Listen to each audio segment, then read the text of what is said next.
ታሪክን የሚቀይር የምስራች ሰምታችሁ ታውቃላችሁ? ያውም ተስፋ በቆረጣችሁበትና ጨለማ በዋጣችሁ ሰዓት። ዛሬ ወደ መጽሐፍ ቅዱስ አምስተኛው ወንጌል ወደሚባለው ድንቅ ክፍል እንጓዛለን። የኢሳይያስ መጽሐፍ ከምዕራፍ 40 እስከ 66።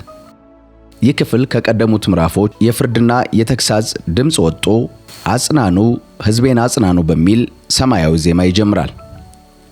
በዚህ ቪዲዮ ውስጥ የእግዚአብሔርን ታላቅነት ማለትም አምላካችን እግዚአብሔር ሰማይን በስንዝር የሚለካ ምድርን ደግሞ በፍኝ የያዘ አምላክ መሆኑን እንዲሁም መከራ ተቀባዩ አገልጋይም ዓለምን ለማዳን አሳልፎ ራሱን የሰጠው መሲሁን ድንቅ ምስጢር እንዲሁም አዲሱን ሰማይና አዲሱን ምድር የሰው ልጅ የተዘጋጀውን የዘላለም ተስፋ እናያለን። ሰላም ጤና ይስጥልኝ። እንኳን ወደ ቻናላችን በሰላም መጣችሁ። ዛሬ የምንመለከተው የመጽሐፍ ቅዱስ ታሪክ ከጥንተ እስራኤል ከባቢሎን ምርኮ መመለስ ብቻ ሳይሆን ለኛም ዛሬ ለሕይወታችን ታላቅ መጽናናት የሚሰጥ ነው። እስከ መጨረሻው አብራችሁን ቆዩ። ታሪኩን ብቻ ሳይሆን ሕይወታችሁን የሚቀይር መልእክት በእርግጠኝነት ታገኛላችሁ። ለመሆኑ የእስራኤል ሕዝብ እግዚአብሔር አምላካችን ትቶናል፣ ጌታም ረስቶናል የሚል እሮሮ አሰምተው ነበር። የእግዚአብሔር አምላካችን ምላሽስ ምን ይሆን? እስከ መጨረሻው አብራችሁን ስትቆዩ መልሱን አብረን የምናገኝ ይሆናል። ለቻናላችን አዲስ ከሆናችሁ ሰብስክራይብ በማድረግ ቤተሰብ ሁኑ። ለምትወዷቸው ደግሞ የመልእክት እንዲደርስ ላይክ እና ሼር ማድረጋችሁ እንዳትረሱ። እስከ መጨረሻ አብራችሁን ቆዩ። ትንቢተ ኢሳይያስ። በትንቢተ ኢሳይያስ ምዕራፍ 40 ላይ የእግዚአብሔርን ሕዝብ የሚያጽናና ቃል እናገኛለን። አጽናኑ፣ ሕዝቤን አጽናኑ ይላል አምላካችሁ። ለኢየሩሳሌም አዘን ብላችሁ ንገሯት፣ አውጁላትም። በባርነት ያገለገለችበት ዘመን አብቅቷል፣ የኃጢአቷም ዋጋ ተከፍሏል። ስለ ኃጢአቷ ሁሉ ከእግዚአብሔር እጅ 2 እጥፍ ትቀበላለች። የአዋጅ ነጋሪ ድምፅ እንዲህ ይላል፣ የእግዚአብሔርን መንገድ በምድረ በዳ አዘጋጁ፣ ለአምላካችን አውራ ጎዳና በበረሃ አስተካክሉ። ሸለቆ ሁሉ ከፍ ይላል፣ ተራራውና ኮረብታው ሁሉ ዝቅ ይላል። ወጣ ገባው ምድር ይስተካከላል፣ ስርጓጉጡም ሜዳ ይሆናል። የእግዚአብሔርም ክብር ይገለጣል፣ ሰው ሁሉ በአንድነት ያየዋል። የእግዚአብሔር አፍ ይህንን ተናግሯልና። ድምፅም ጩኽ አለኝ፣ እኔም ምን ብዬ ልጩኽ አልሁ? ሰው ሁሉ እንደ ሳር ነው፣ ክብሩም ሁሉ እንደ ሜዳ አበባ ነው። ሳሩ ይደርቃል፣ አበባውም ይረግፋል፣ የእግዚአብሔር እስትንፋስ ነፍሶበታልና። ሕዝቡ በእርግጥ ሳር ነው። ሳር ይደርቃል፣ አበባውም ይረግፋል፣ የአምላካችን ቃል ግን ለዘላለም ጸንቶ ይኖራል። አንተ ለጽዮን የምስራች የምትነግር ከፍ ወዳለ ተራራ ውጣ፣ ወደ ኢየሩሳሌምም ብስራት የምትነግር ድምፅህን ከፍ አድርገህ ጩኽ። ከፍ አድርገው አትፍራ፣ ለይሁዳም ከተሞች እነሆ አምላካችሁ በል። እነሆ ጌታ እግዚአብሔር በኃይል ይመጣል፣ ክንዱም ስለ እርሱ ይገዛል። እነሆ ዋጋው ከእርሱ ጋር ነው፣ የሚከፍለውን ብድራት አብሮት አለ። መንጋውን እንደ እረኛ ያሰማራል፣ ጠቦቶችን በክንዱ ይሰበስባል፣ በቅፉ ይይዛቸዋል። የሚያጠቡትንም በጥንቃቄ ይመራል። ውኆችን በፍኙ የሰፈረ፣ ሰማያትን በስንዝር የለካ፣ የምድርን አፈር በመስፈሪያ ሰፍሮ የያዘ፣ ተራሮችን በሚዛን ኮረብቶችንም በመድሎት የመዘነ ማን ነው? የእግዚአብሔርን መንፈስ የተረዳ አማካሪውስ የሆነ ያስተማረው ማን ነው? ዕውቀት ለማግኘት እግዚአብሔር ማንን አማከረ? ትክክለኛውንስ መንገድ ማን አስተማረው? ዕውቀትን ያስተማረው የማስተዋልን መንገድ ያሳየው ማን ነበር? እነሆ አሕዛብ በገንቦ ውስጥ እንዳለች ጠብታ ናቸው፣ በሚዛን ላይ እንዳለ ትቢያ ይቆጠራሉ። ደሴቶችም እንደ ድቃቅ አፈር ይመዝናቸዋል። ሊባኖስ ለመሠዊያ እሳት አትበቃም፣ የእንስሳቶቿም ቁጥር ለሚቃጠል መሥዋዕት ያንሳል። አሕዛብ ሁሉ በፊቱ እንደ ኢምንት ናቸው፣ ከምንም የማይቆጠሩ መና ናቸው። እንግዲህ እግዚአብሔርን ከማን ጋር ታወዳድሩታላችሁ? ከየትኛውስ ምስል ጋር ታነጻጽሩታላችሁ? የተቀረጸውንማ ምስል ባለ እጅ ይቀርጸዋል፣ ወርቅ አንጥረኛም በወርቅ ይለብጠዋል፣ የብር ሰንሰለትም ያበጅለታል። እንዲህ ያለውን መባ ማቅረብ የማይችል ምስኪን ድሃ የማይነቅዝ እንጨት ይመርጣል። የማይወድቅ ምስል ለማቆም ታዋቂ ባለሙያ ይፈልጋል። አላወቃችሁምን? አልሰማችሁምን? ከጥንት አልተነገራችሁምን? ምድር ከተመሠረተች ጀምሮ አላስተዋላችሁምን? እሱ ከምድር ክበብ ላይ በዙፋን ላይ ይቀመጣል። ሕዝቦቿም እንዳንበጣ ናቸው፣ ሰማያትም እንደ ድባብ ይዘረጋቸዋል፣ እንደ መኖሪያም ድንኳን ይተክላቸዋል። አለቆችን ኢምንት የዚህን ዓለም ገዦች እንዳልነበሩ ያደርጋቸዋል። ተተክለው ምንም ያህል ሳይቆዩ ተዘርተው ምንም ያህል ሳይሰነብቱ ገና ስር መስደድ ሳይጀምሩ አነፈሰባቸው፣ እነርሱም ደረቁ። አውሎ ነፋስም እንደ ገለባ ጠራርጎ ወሰዳቸው። ቅዱሱን ከማን ጋር ታወዳድሩታላችሁ? የሚስተካከለውስ ማን ነው? ይላል የሠራዊት ጌታ እግዚአብሔር። ዓይናችሁን አንሱ፣ ወደ ሰማይ ተመልከቱ። እነዚህን ሁሉ የፈጠረ ማን ነው? የከዋክብትን ሰራዊት አንድ ባንድ የሚያወጣቸው በየስማቸው የሚጠራቸው እርሱ ነው። ከኃይሉ ታላቅነትና ከችሎታው ብርታት የተነሳ አንዳቸውም አይጠፉም። ያዕቆብ ሆይ ለምን እንዲህ ትላለህ? እስራኤል ሆይ ለምንስ ይህንን ትናገራለህ? መንገዴ ከእግዚአብሔር ተሰውራለች፣ ፍርዴም በአምላኬ ቸል ተብላለች ለምን ትላለህ? አላወቅህምን? አልሰማህምን? እግዚአብሔር የዘላለም አምላክ የምድር ዳርቻ ፈጣሪ ነው። አይደክምም፣ አይታክትም፣ ማስተዋሉም በማንም አይመረመርም። ለደከመው ብርታትን ይሰጣል፣ ለዛለው ጉልበትን ይጨምራል። ወጣቶች እንኳ ይደክማሉ፣ ይታክቱማል፣ ጎበዛዝቱም ይሰናከላሉ፣ ይወድቃሉ። እግዚአብሔርን ተስፋ የሚያደርጉ ግን ኃይላቸውን ያድሳሉ፣ እንደ ንስር በክንፍ ይወጣሉ፣ ይሮጣሉ፣ አይታክቱም፣ ይሄዳሉ፣ አይደክሙም ይላል የሠራዊት ጌታ እግዚአብሔር። በትንቢተ ኢሳይያስ ምዕራፍ 41 ላይ የእስራኤል ረዳት የሚል ቃል እናገኛለን። ደሴቶች ሆይ በፊቴ ዝም በሉ፣ አሕዛብ ኃይላቸውን ያድሱ፣ ቀርበው ይናገሩ፣ በፍርድ ፊት እንገናኝ። ከምስራቅ አንዱን ያስነሳል፣ በጽድቅም መንገድ አገልግሎቱ የጠራ ማን ነው? አሕዛብን አሳልፎ ሰጠው፣ ነገሥታትን በፊቱ አስገዛለት። በሰይፉም እንደ ትቢያ አቦነናቸው፣ በቀስቱም በነፋስ እንደ ተበተነ ገለባ አደረጋቸው። አሳደዳቸውም፣ ያለ ችግር አልፈው ሄደ። እግሩ ቀድሞ ባልረገጠው መንገድ ተጓዘ። ይህንን የሠራና ያደረገ ትውልድን ከጥንት የጠራ ማን ነው? እኔ እግዚአብሔር ከፊተኛው ከኋለኛውም ጋር እኔው ነኝ። ደሴቶች አይተው ፈሩ፣ የምድር ዳርቾች ደነገጡ፣ ቀርበው ወደፊትም መጡ። እያንዳንዱ ይረዳዳል፣ ወንድሙንም አይዞህ ይለዋል። ባለእጀ ወርቅ አንጥረኛውም ያበረታተዋል፣ በመዶሻም የሚያሳሳውም በመስፍ ላይ የሚቀጠቅጠውንም ያነቃቀዋል። ስለ ብየዳም ሥራውም መልካም ነው ይለዋል። የጣዖቱ ምስል እንዳይወድቅም በምስማር ያጣብቀዋል። አንተ ግን ባሪያዬ እስራኤል፣ የመረጥሁ ያዕቆብ፣ የወዳጄ አብርሃም ዘር ሆይ፣ ከምድር ዳርቻ ያመጣሁህ፣ ከአጥናፍ የጠራሁህ፣ አንተ ባሪያዬ ነህ አልሁህ። መረጥሁህ እንጂ አልጣልሁህም። እኔ ካንተ ጋር ነኝና አትፍራ፣ አምላክህ ነኝና አትደንግጥ። አበረታሃለሁ፣ እረዳሃለሁ፣ በጽድቄም ቀኝ እጅ ደግፌ ይዤሃለሁ። እነሆ የተቆጡ ሁሉ እጅግ ያፍራሉ፣ ይዋረዱማል። የሚቋቋሙህ እንዳልነበር ይሆናሉ፣ ይጠፋሉ። ጠላቶችህም ብትፈልጋቸው እንኳ አታገኛቸውም። የሚዋጉህ እንዳልነበር ይሆናሉ። እኔ እግዚአብሔር አምላክህ አትፍራ እረዳሃለሁ ብዬ ቀኝ እጅህን ይዤሃለሁና። እኔ እግዚአብሔር አምላክህ እረዳሃለሁ አትፍራ ብዬ ቀኝ እጅህን እይዝሃለሁና። አንተ ትል ያዕቆብ፣ ታናሽ እስራኤል ሆይ አትፍራ፣ እኔ እረዳሃለሁ ይላል እግዚአብሔር። የሚቤዥ የእስራኤል ቅዱስ ነው። እነሆ አዲስ የተሳለና ብዙ ጥርስ ያለው ማሄጃ አደርግሃለሁ። ተራሮችን ታሄዳለህ፣ ታደቃቸውማለህ፣ ኮረብቶችንም ገለባ ታደርጋቸዋለህ፣ ታበጥራቸዋለህ። ነፋስ ጠርጎ ይወስዳቸዋል፣ አውሎ ነፋስም ይበትናቸዋል። አንተ ግን በእግዚአብሔር ደስ ይልሃል፣ በእስራኤል ቅዱስም ሞገስ ታገኛለህ። ድሆችና ችግረኞች ውሃ ይፈልጋሉ፣ ዳሩ ግን ምንም አያገኙም። ጉሮሯቸው በውሃ ጥም ደርቋል። ነገር ግን እኔ እግዚአብሔር እመልስላቸዋለሁ። እኔ የእስራኤል አምላክ አልተዋቸውም። በተራቆተ ኮረብቶች ላይ ወንዞችን፣ በሸለቆም ውስጥ ምንጮችን አፈልቃለሁ። ምድረ በዳውን የውሃ ኮሬ፣ የተጠማውን ምድር የውሃ ምንጭ አደርጋለሁ። በምድረ በዳ ዝግባን፣ ግራንን፣ ባርሰነትንና ወይራን አበቅላለሁ። በበረሃ ጥድን፣ አስታንንና ሽዋሽዌን በአንድነት እተክላለሁ። ስለዚህ ሰዎች ያሉ ያውቃሉ፣ የእግዚአብሔር እጅ ይህንን እንዳደረገ፣ የእስራኤል ቅዱስ እንደፈጠረው በአንድነት ይገነዘባሉ፣ ያስተውላሉ። ሙግታችሁን ይዛችሁ ቅረቡ ይላል እግዚአብሔር፣ ማስረጃችሁን አምጡ ይላል የእስራኤል ንጉሥ።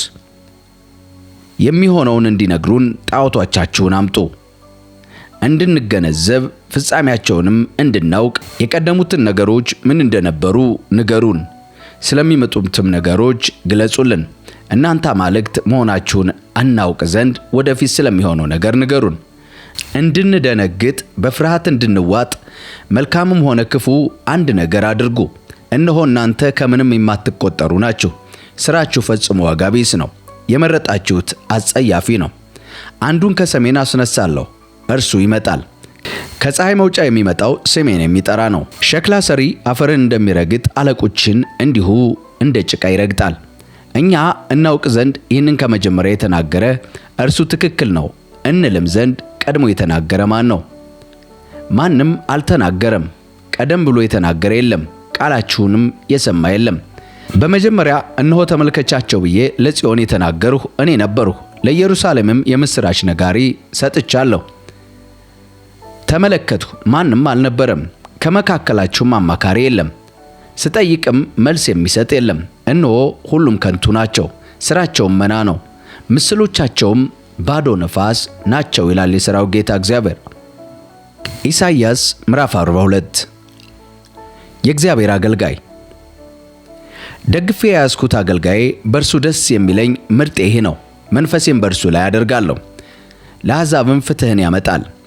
አይጮህም፣ ቃሉም ከፍ አያደርግም፣ ድምፁም በመንገድ ላይ በኃይል አያሰማም። የተቀጠቀጠ ሸምበቆ አይሰብርም፣ የሚጤስንም ጧፍ ክር አያጠፋም። ፍትሕን በታማኝነት ያመጣል። ፍትሕን በምድር እስከሚያመጣ ድረስ አይደክምም፣ ተስፋ አይቆርጥም። ደሴቶች በሕጉ ይታመናሉ። ሰማያትን የፈጠረ የዘረጋቸውም ምድርና በውስጧ ያሉትን ሁሉ ያበጀ ለሕዝቧ እስትንፋስን ለሚኖሩትም ሕይወትን የሚሰጥ ጌታ እግዚአብሔር እንዲህ ይላል። እኔ እግዚአብሔር በጽድቅ ጠርቼሃለሁ፣ እጅህንም እይዛለሁ፣ እጠብቅሃለሁ። ለሕዝቡ ቃል ኪዳን ለአሕዛብም ብርሃን አደርግሃለሁ። የዕውሮችን ዓይን ትከፍታለህ፣ ምርኮኞችን ከእስር ቤት በጨለማ ከተቀመጡበት ከወህኒ ታወጣለህ። እኔ እግዚአብሔር ነኝ፣ ስሜም ይህ ነው። ክብሬን ለሌላ ምስጋናዬን ለጣዖት አልሰጥም። እነሆ የቀድሞው ነገር ተፈጽሟል፣ እኔም አዲስ ነገር እናገራለሁ። ከመብቀሉም በፊት ለእናንተ አስታውቃለሁ ይላል እግዚአብሔር። በዚሁ ምዕራፍ ከቁጥር 10 ጀምሮ ለእግዚአብሔር የውዳሴ መዝሙር። እናንተ በባህር ዳር የምትኖሩ በዚህ ያላችሁ ሁሉ፣ ደሴቶችና በዚያ የምትኖሩ በሙሉ ለእግዚአብሔር አዲስ መዝሙር ከምድር ዳርቻ ምስጋናውን ዘምሩ። ምድረ በዳውና ከተሞቹ ድምፃቸውን ከፍ ያድርጉ። ቄዳር ያለችበት መንደር ደስ ይበለው። የሴላ ሕዝቦች በደስታ ይዘምሩ፣ ከተራሮችም ራስ ላይ ይጩኹ። ክብር ለእግዚአብሔር ይስጡ፣ ምስጋናውንም በደሴቶች ያውጁ። እግዚአብሔር እንደ ኃያል ሰው ይዘምታል፣ እንደ ተዋጊም በወኔ ይነሳል። የቀረርቶ ጮኸት ያሰማል፣ ጠላቶችንም ድል ያደርጋል። ለረጅም ጊዜ ዝም አልሁ፣ ጸጥ አልሁ፣ ራሴንም ገታሁ። አሁን ግን ምጥ እንደያዛት ሴት ነኝ። እጮኻለሁ፣ ቁና እቃትታለሁ፣ እተነፍሳለሁ። ተራራውንና ኮረብታውን አፈርሳለሁ፣ እጽዋቱን ሁሉ አደርቃለሁ። ወንዙንም ደሴት አደርጋለሁ፣ ኮሬውንም አደርቃለሁ። ዕውሮችንም በማያውቁ መንገድ እመራቸዋለሁ፣ ባልተለመደ ጎዳና እወስዳቸዋለሁ። ጨለማውን በፊታቸው ብርሃን አደርጋለሁ፣ ኮረብታውን ስፍራ አስተካክላለሁ። ይህንን አደርጋለሁ፣ አልተዋቸውም። በጣዖት ለሚታመኑ ግን ምስሎችን አምላኮቻችን ናቸው የሚሉ ወደ ኋላ ይመለሳሉ፣ ፈጽመው ይዋረዳሉ ይላል የሠራዊት ጌታ እግዚአብሔር። ከቁጥር 18 ጀምሮ ዕውሯና ደንቆሮዋ እስራኤል በማለት እንደዚህ ትንቢት ይናገራል። እናንት ደንቆሮች ስሙ፣ እናንተ ዕውሮች እዩ ተመልከቱም በማለት ይቀጥላል። አገልጋይ እንጂ ሌላ ዕውር ማን አለ? ከምልከው መልእክተኛዬስ በቀር ማን ደንቆሮ አለ? ለእኔ ታማኝ እንደሆነ ሰው የታወረ እንደ እግዚአብሔር አገልጋይ ዕውር ማን ነው? ብዙ ነገሮችን ያያችሁ ነገር ግን አላስተዋላችሁም። ጆሮአችሁ ክፍት ነው ነገር ግን ምንም አትሰሙም። እግዚአብሔር ስለ ጽድቁ ሲል ሕጉን ታላቅና የከበረ በማድረግ ደስ አለው። ይህ ሕዝብ ግን የተበዘበዘና የተዘረፈ፣ በጉድጓድ ውስጥ የተጠመደበት፣ በወህኒ ቤትም የተዘጋበት ነው። ተበዝብዟል፣ የሚያድናቸውም የለም። ተማርከዋል፣ መልሷቸው የሚል የለም። ከእናንተ ይህን የሚሰማ ለሚመጣውም ጊዜ አስተውሎ የሚያደምጥ ማን ነው? ያዕቆብን ለዝርፊያ እስራኤልን ለምርኮ ያደረገ ማን ነው? በኃጢአት የበደልነው እግዚአብሔር አይደለምን? መንገዱን ለመከተል ለሕጉም መታዘዝ አልፈለጉምና፣ ስለዚህ የሚነድድ ቁጣውን የጦርነትን መዓት አፈሰሰባቸው፣ በእሳትም ነበልባል ከበባቸው። እነርሱ ግን አላስተዋሉም።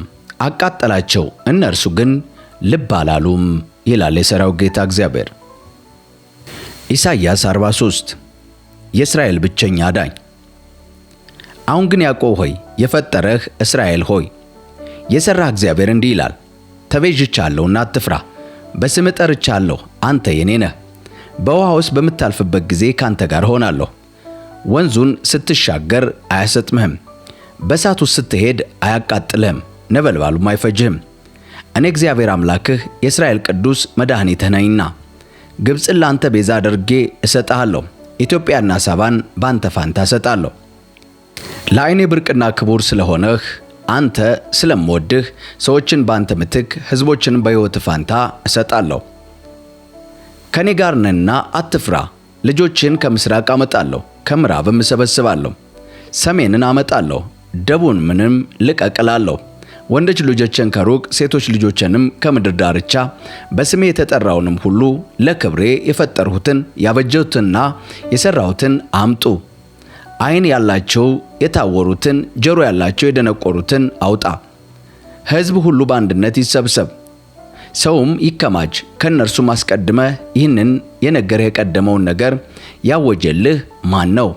ሌሎችን ሰምተው እውነት ነው እንዲሉ ትክክለኛነታቸው እንዲረጋገጥ ምስክሮቻቸውም ያቀርቡ። ታውቁና ታምኑብኝ ዘንድ እርሱ እኔ እንደሆን ትረዱ ዘንድ እናንተ ምስክሮቼ የመረጥሁትን ባሪያዬ ናችሁ ይላል እግዚአብሔር። ከኔም በፊት አምላክ አልነበረም፣ ከኔም በኋላም አይኖርም። እኔ እግዚአብሔር ነኝ፣ ከኔም ሌላ የሚያድን የለም። ገልጫለሁ፣ አድኛለሁ፣ ተናግሬአለሁ። በመካከላችሁ እኔ እንጂ ባዕድ አምላክ አልነበረም። እኔ አምላክ እንደሆንሁ እናንተ ምስክሮቼ ናቸው ይላል እግዚአብሔር። ከጥንት ጀምሮ እኔ ነኝ፣ ከእጄ ማውጣት የሚችል የለም። እኔ የምሠራውን ማን ማገድ ይችላል? በዚሁ ምዕራፍ ከቁጥር 14 ጀምሮ የእግዚአብሔርን ምሕረትና የእስራኤልን አለመታመን እንደዚህ እናገኛለን። የእስራኤል ቅዱስ የሚቤዣችሁ እግዚአብሔር እንዲህ ይላል፣ ስለ እናንተ በባቢሎን ላይ ሰራዊት እሰዳለሁ፣ በሚመኩባቸው መርከቦች ባቢሎናውያንን ሁሉ እንደ ኮብላይ አመጣባለሁ። እኔ እግዚአብሔር የእናንተ ቅዱስ የእስራኤል ፈጣሪ ንጉሣችሁ ነኝ። በባሕር ውስጥ መንገድን በማዕበል ውስጥ መተላለፊያን ያበጀ እግዚአብሔር እንዲህ ይላል፣ እንደገና ላይነሱ እነዚያ እንዲተኙ እንደ ጧፍ ኩስታሪ ረግፈው እንዲጠፉ ሰረገሎችና ፈረሶችን ሰራዊቱንና ደጀኑን በአንድነት ያመጣ እንዲህ ይላል፣ የቀደመውን ነገር አታስቡ፣ ያለፈውን ነገር እርሱ። እነሆ አዲስ ነገር አደርጋለሁ፣ እርሱም አሁን ይበቅላል። አታስተውሉምን? በምድረ በዳ መንገድን አዘጋጃለሁ፣ በበረሃ ምንጭን አፈልቃለሁ። የምድረ በዳ አራዊት ቀበሮና ጉጉት ያከብሩኛል። በምድረ በዳ ውሃ በበረሃም ምንጭን እሰጣለሁ።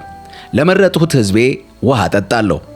ለራሴ ያበጀው ሕዝብ ምስጋናዬን ያውጅ ዘንድ ይህንን አደርጋለሁ ይላል የሠራዊት ጌታ እግዚአብሔር። ያዕቆብ ሆይ አንተ ግን አልጠራኸኝም፣ እስራኤል ሆይ የኔ ነገር ታክቶሃል። ለሚቃጠል መሥዋዕት በጎችን አላመጣህልኝም፣ በመሥዋዕትህም አላስቸገርሁህም፣ በእህል ቁርባንህም አላስቸገርሁም፣ በዕጣን መሠዊያም አላሰለቸውህም።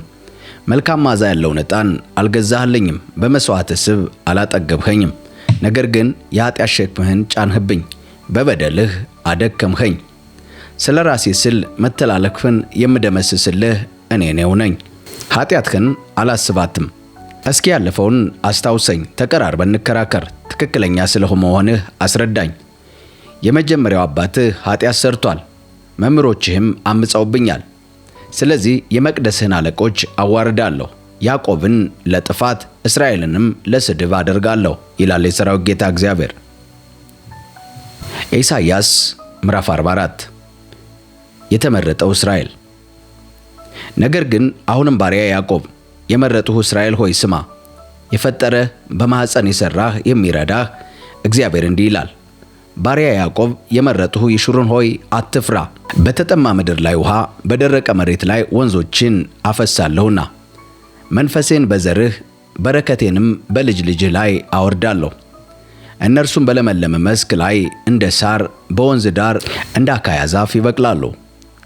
አንዱ እኔ እግዚአብሔር ነኝ ይላል፣ ሌላው ራሱን በያዕቆብ ስም ይጠራል፣ ሌላው ደግሞ በእጁ ላይ የእግዚአብሔር ነኝ ብሎ ይጽፋል፣ ራሱን በእስራኤል አምላክ ስም ይጠራል።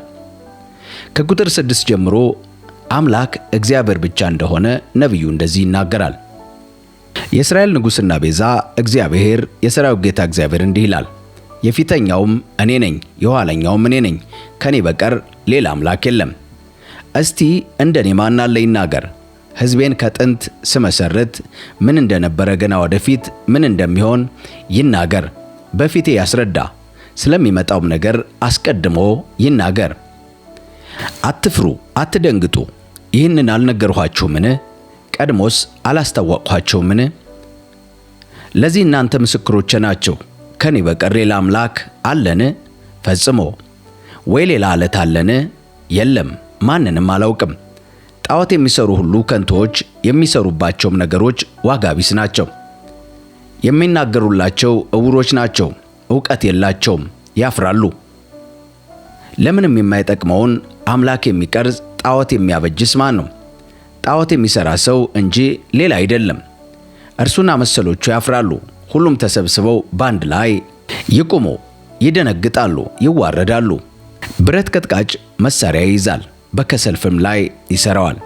ጣዖትን በመዶሻ ቅርጽ ይሰጠዋል፣ በክንዱ ኃይል ያበጀዋል። ከዚያም ይራባል፣ ጉልበት ያጣል፣ ውሃ ይጠጣል፣ ይደክማል። ጠቢብ በመንገድ ላይ ይሰናከላል፣ በጠመኔ ንድፍ ያወጣል፣ በመሮ ይቀርጸዋል። በጸርከል ምልክት ያበጅለታል፣ በሰው አምሳል ይቀርጸዋል፣ የሰውንም ውበት ያለብሰዋል፣ በማምለኪያም ስፍራ ያስቀምጠዋል። ዝግባ ይቆርጣል፣ ሾላ ወይም ዋንዛ ይመርጣል። በደን ውስጥ ካሉ ዛፎች ጋር እንዲያድግ ይተወዋል፣ ወይም ጥድን ይተክላል፣ ያንንም ዝናብ ያሳድገዋል። ሰው ለማገዶ ይጠቀምበታል። ከዚያም ጥቂት ወስዶ በማንደድ ይሞቀዋል፣ እንጀራንም ይጋግርበታል። ከዚሁ ጠርቦ አምላክ ያበጃል፣ ያመልከዋል፣ ጣዖትን ይሠራል፣ ወድቆም ይሰግድለታል።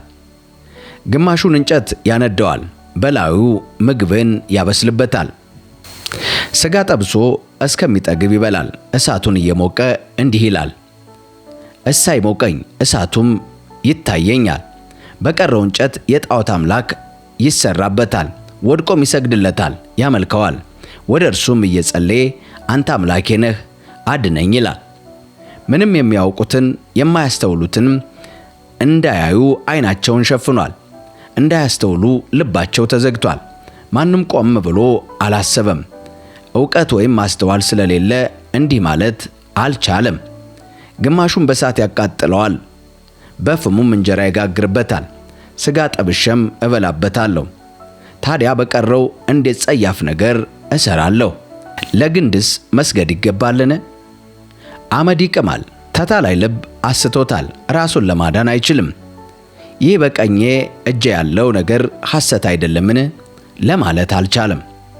እስራኤል ሆይ ባሪያዬ ነህና፣ ያዕቆብ ሆይ ይህንን አስብ። እኔ ሰርቼሃለሁ፣ አንተም ባሪያዬ ነህ። እስራኤል ሆይ አልረሳህም። መተላለፍህን እንደ ደመና ኃጢአትህን እንደ ማለዳ ጭጋግ ጠርጄ አስወግዳለሁ። ተቤዥቻለሁና ወደ እኔ ተመለስ። ሰማያት ሆይ እግዚአብሔር ይህንን አድርጓልና ዘምሩ። የምድር ጥልቆች ሆይ በደስታ ጮኹ። እናንተ ተራሮች፣ እናንተ ደኖች፣ ዛፎቻችሁ ሁሉ እልል በሉ።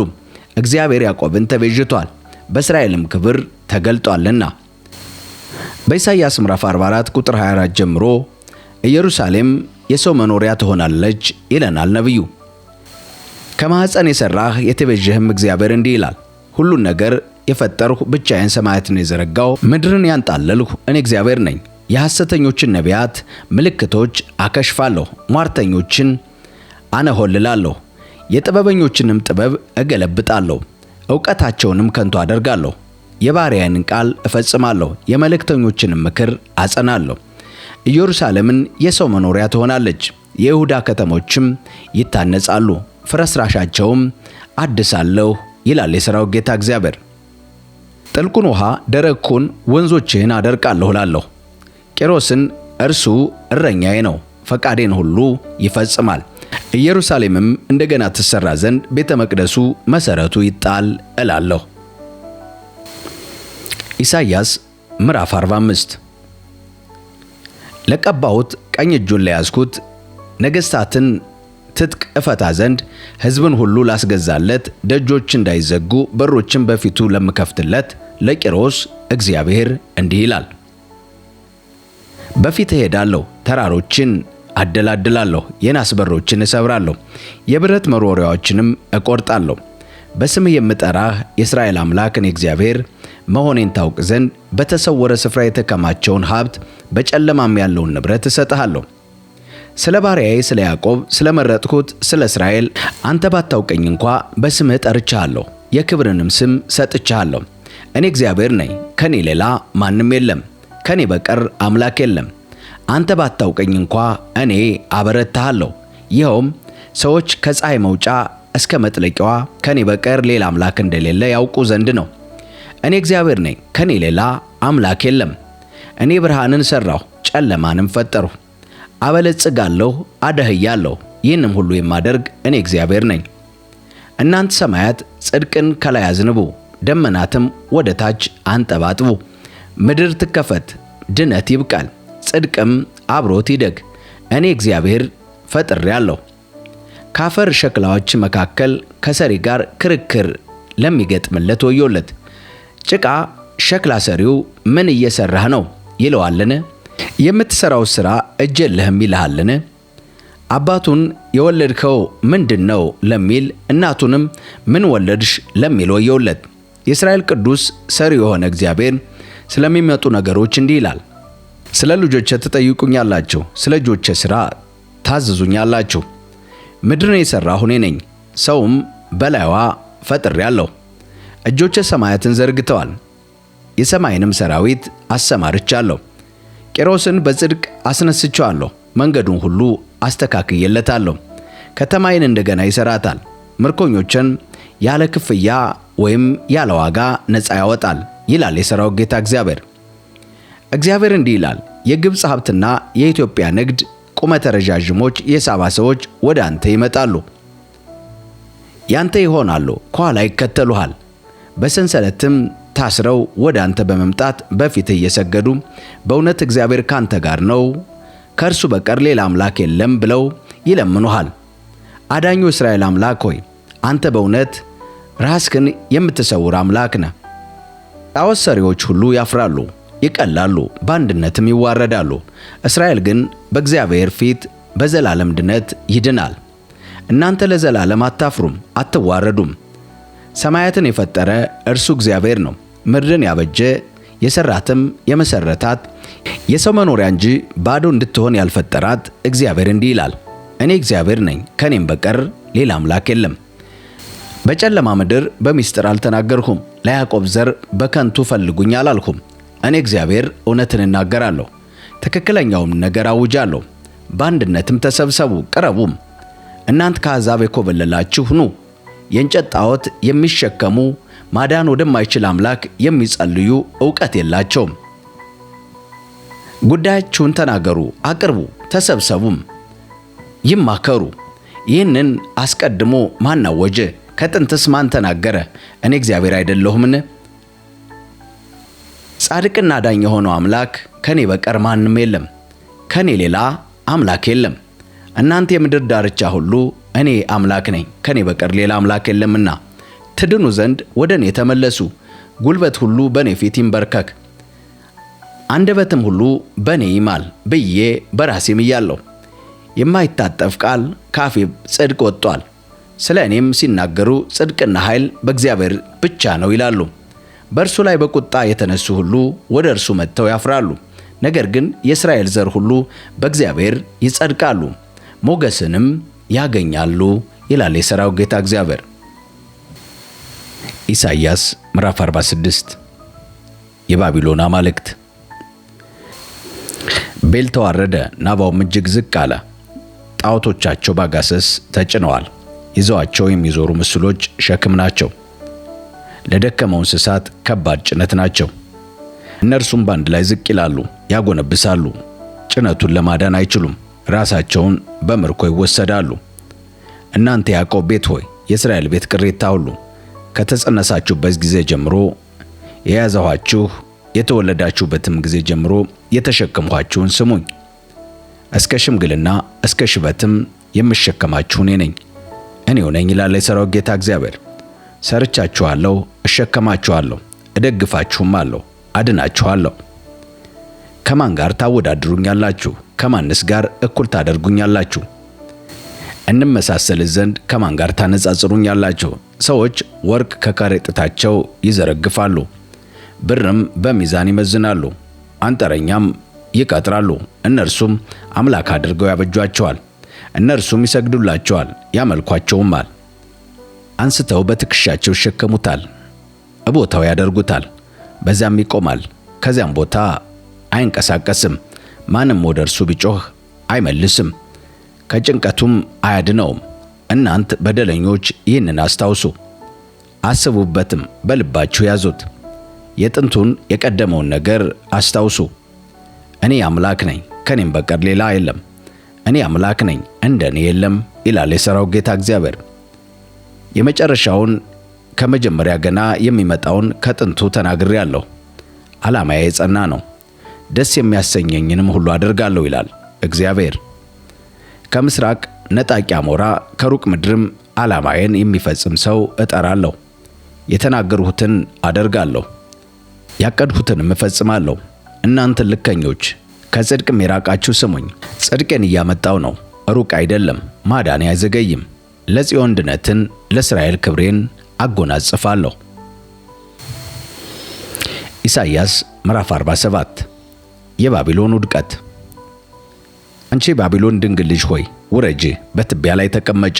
አንቺ ባቢሎናውያን ልጅ ሆይ ከዙፋንሽ ውረጂ፣ መሬት ላይ ተቀመጪ። ከእንግዲህ ውብ ወይም ለግላጋ ተብለሽ አትጠሪም። ወፍጮ ወስደሽ እህል ፍጪ፣ መሸፈኛሽን አውልቂ፣ ቀሚስሽንም ከፍ ከፍ አድርጊ፣ ባትሽንም ግለጪ። እየተንገዳገድሽም ወንዙን ተሻገሪ። እርቃንሽ ይገለጥ፣ ኀፍረትሽ ይታይ። እበቀላለሁ፣ እኔ ማንንም አልተውም። የሚቤዠን የእስራኤል ቅዱስ ስሙ የሠራዊት ጌታ እግዚአብሔር ነው። አንቺ የባቢሎናውያን ልጅ ሆይ ወደ ጨለማ ግቢ፣ ዝም ብለሽም ተቀመጪ። ከእንግዲህ የመንግሥታት እመቤት ተብለሽ አትጠሪም። ሕዝቤን ተቆጥቼ ነበር፣ ርስቴን አርክሼው ነበር። አሳልፌ በእጅሽ ሰጥቻቸው፣ አንቺ ግን አራራሽላቸውም። በዕድሜ በገፉ ላይ እንኳ እጅግ ከባድ ቀንበር ጫንሽባቸው። አንቺም እስከ መጨረሻው ለዘላለም ንግሥት ሆናለሁ አልሽ። እነሆ እነዚህን ነገሮች አላስተዋልሽም፣ ፍጻሜያቸው ምን እንደሆነም አላሰብሽም። አሁንም አንቺ ቅምጥል ፍጡር፣ በራስሽ ተማምነሽ የምትቀመጪ፣ በልብሽ እኔ ነኝ፣ ከኔ በቀር ሌላ የለም፣ ከእንግዲህ መበለት አልሆንም፣ የወላድ መካን አልሆንም የምትይ ስሚ።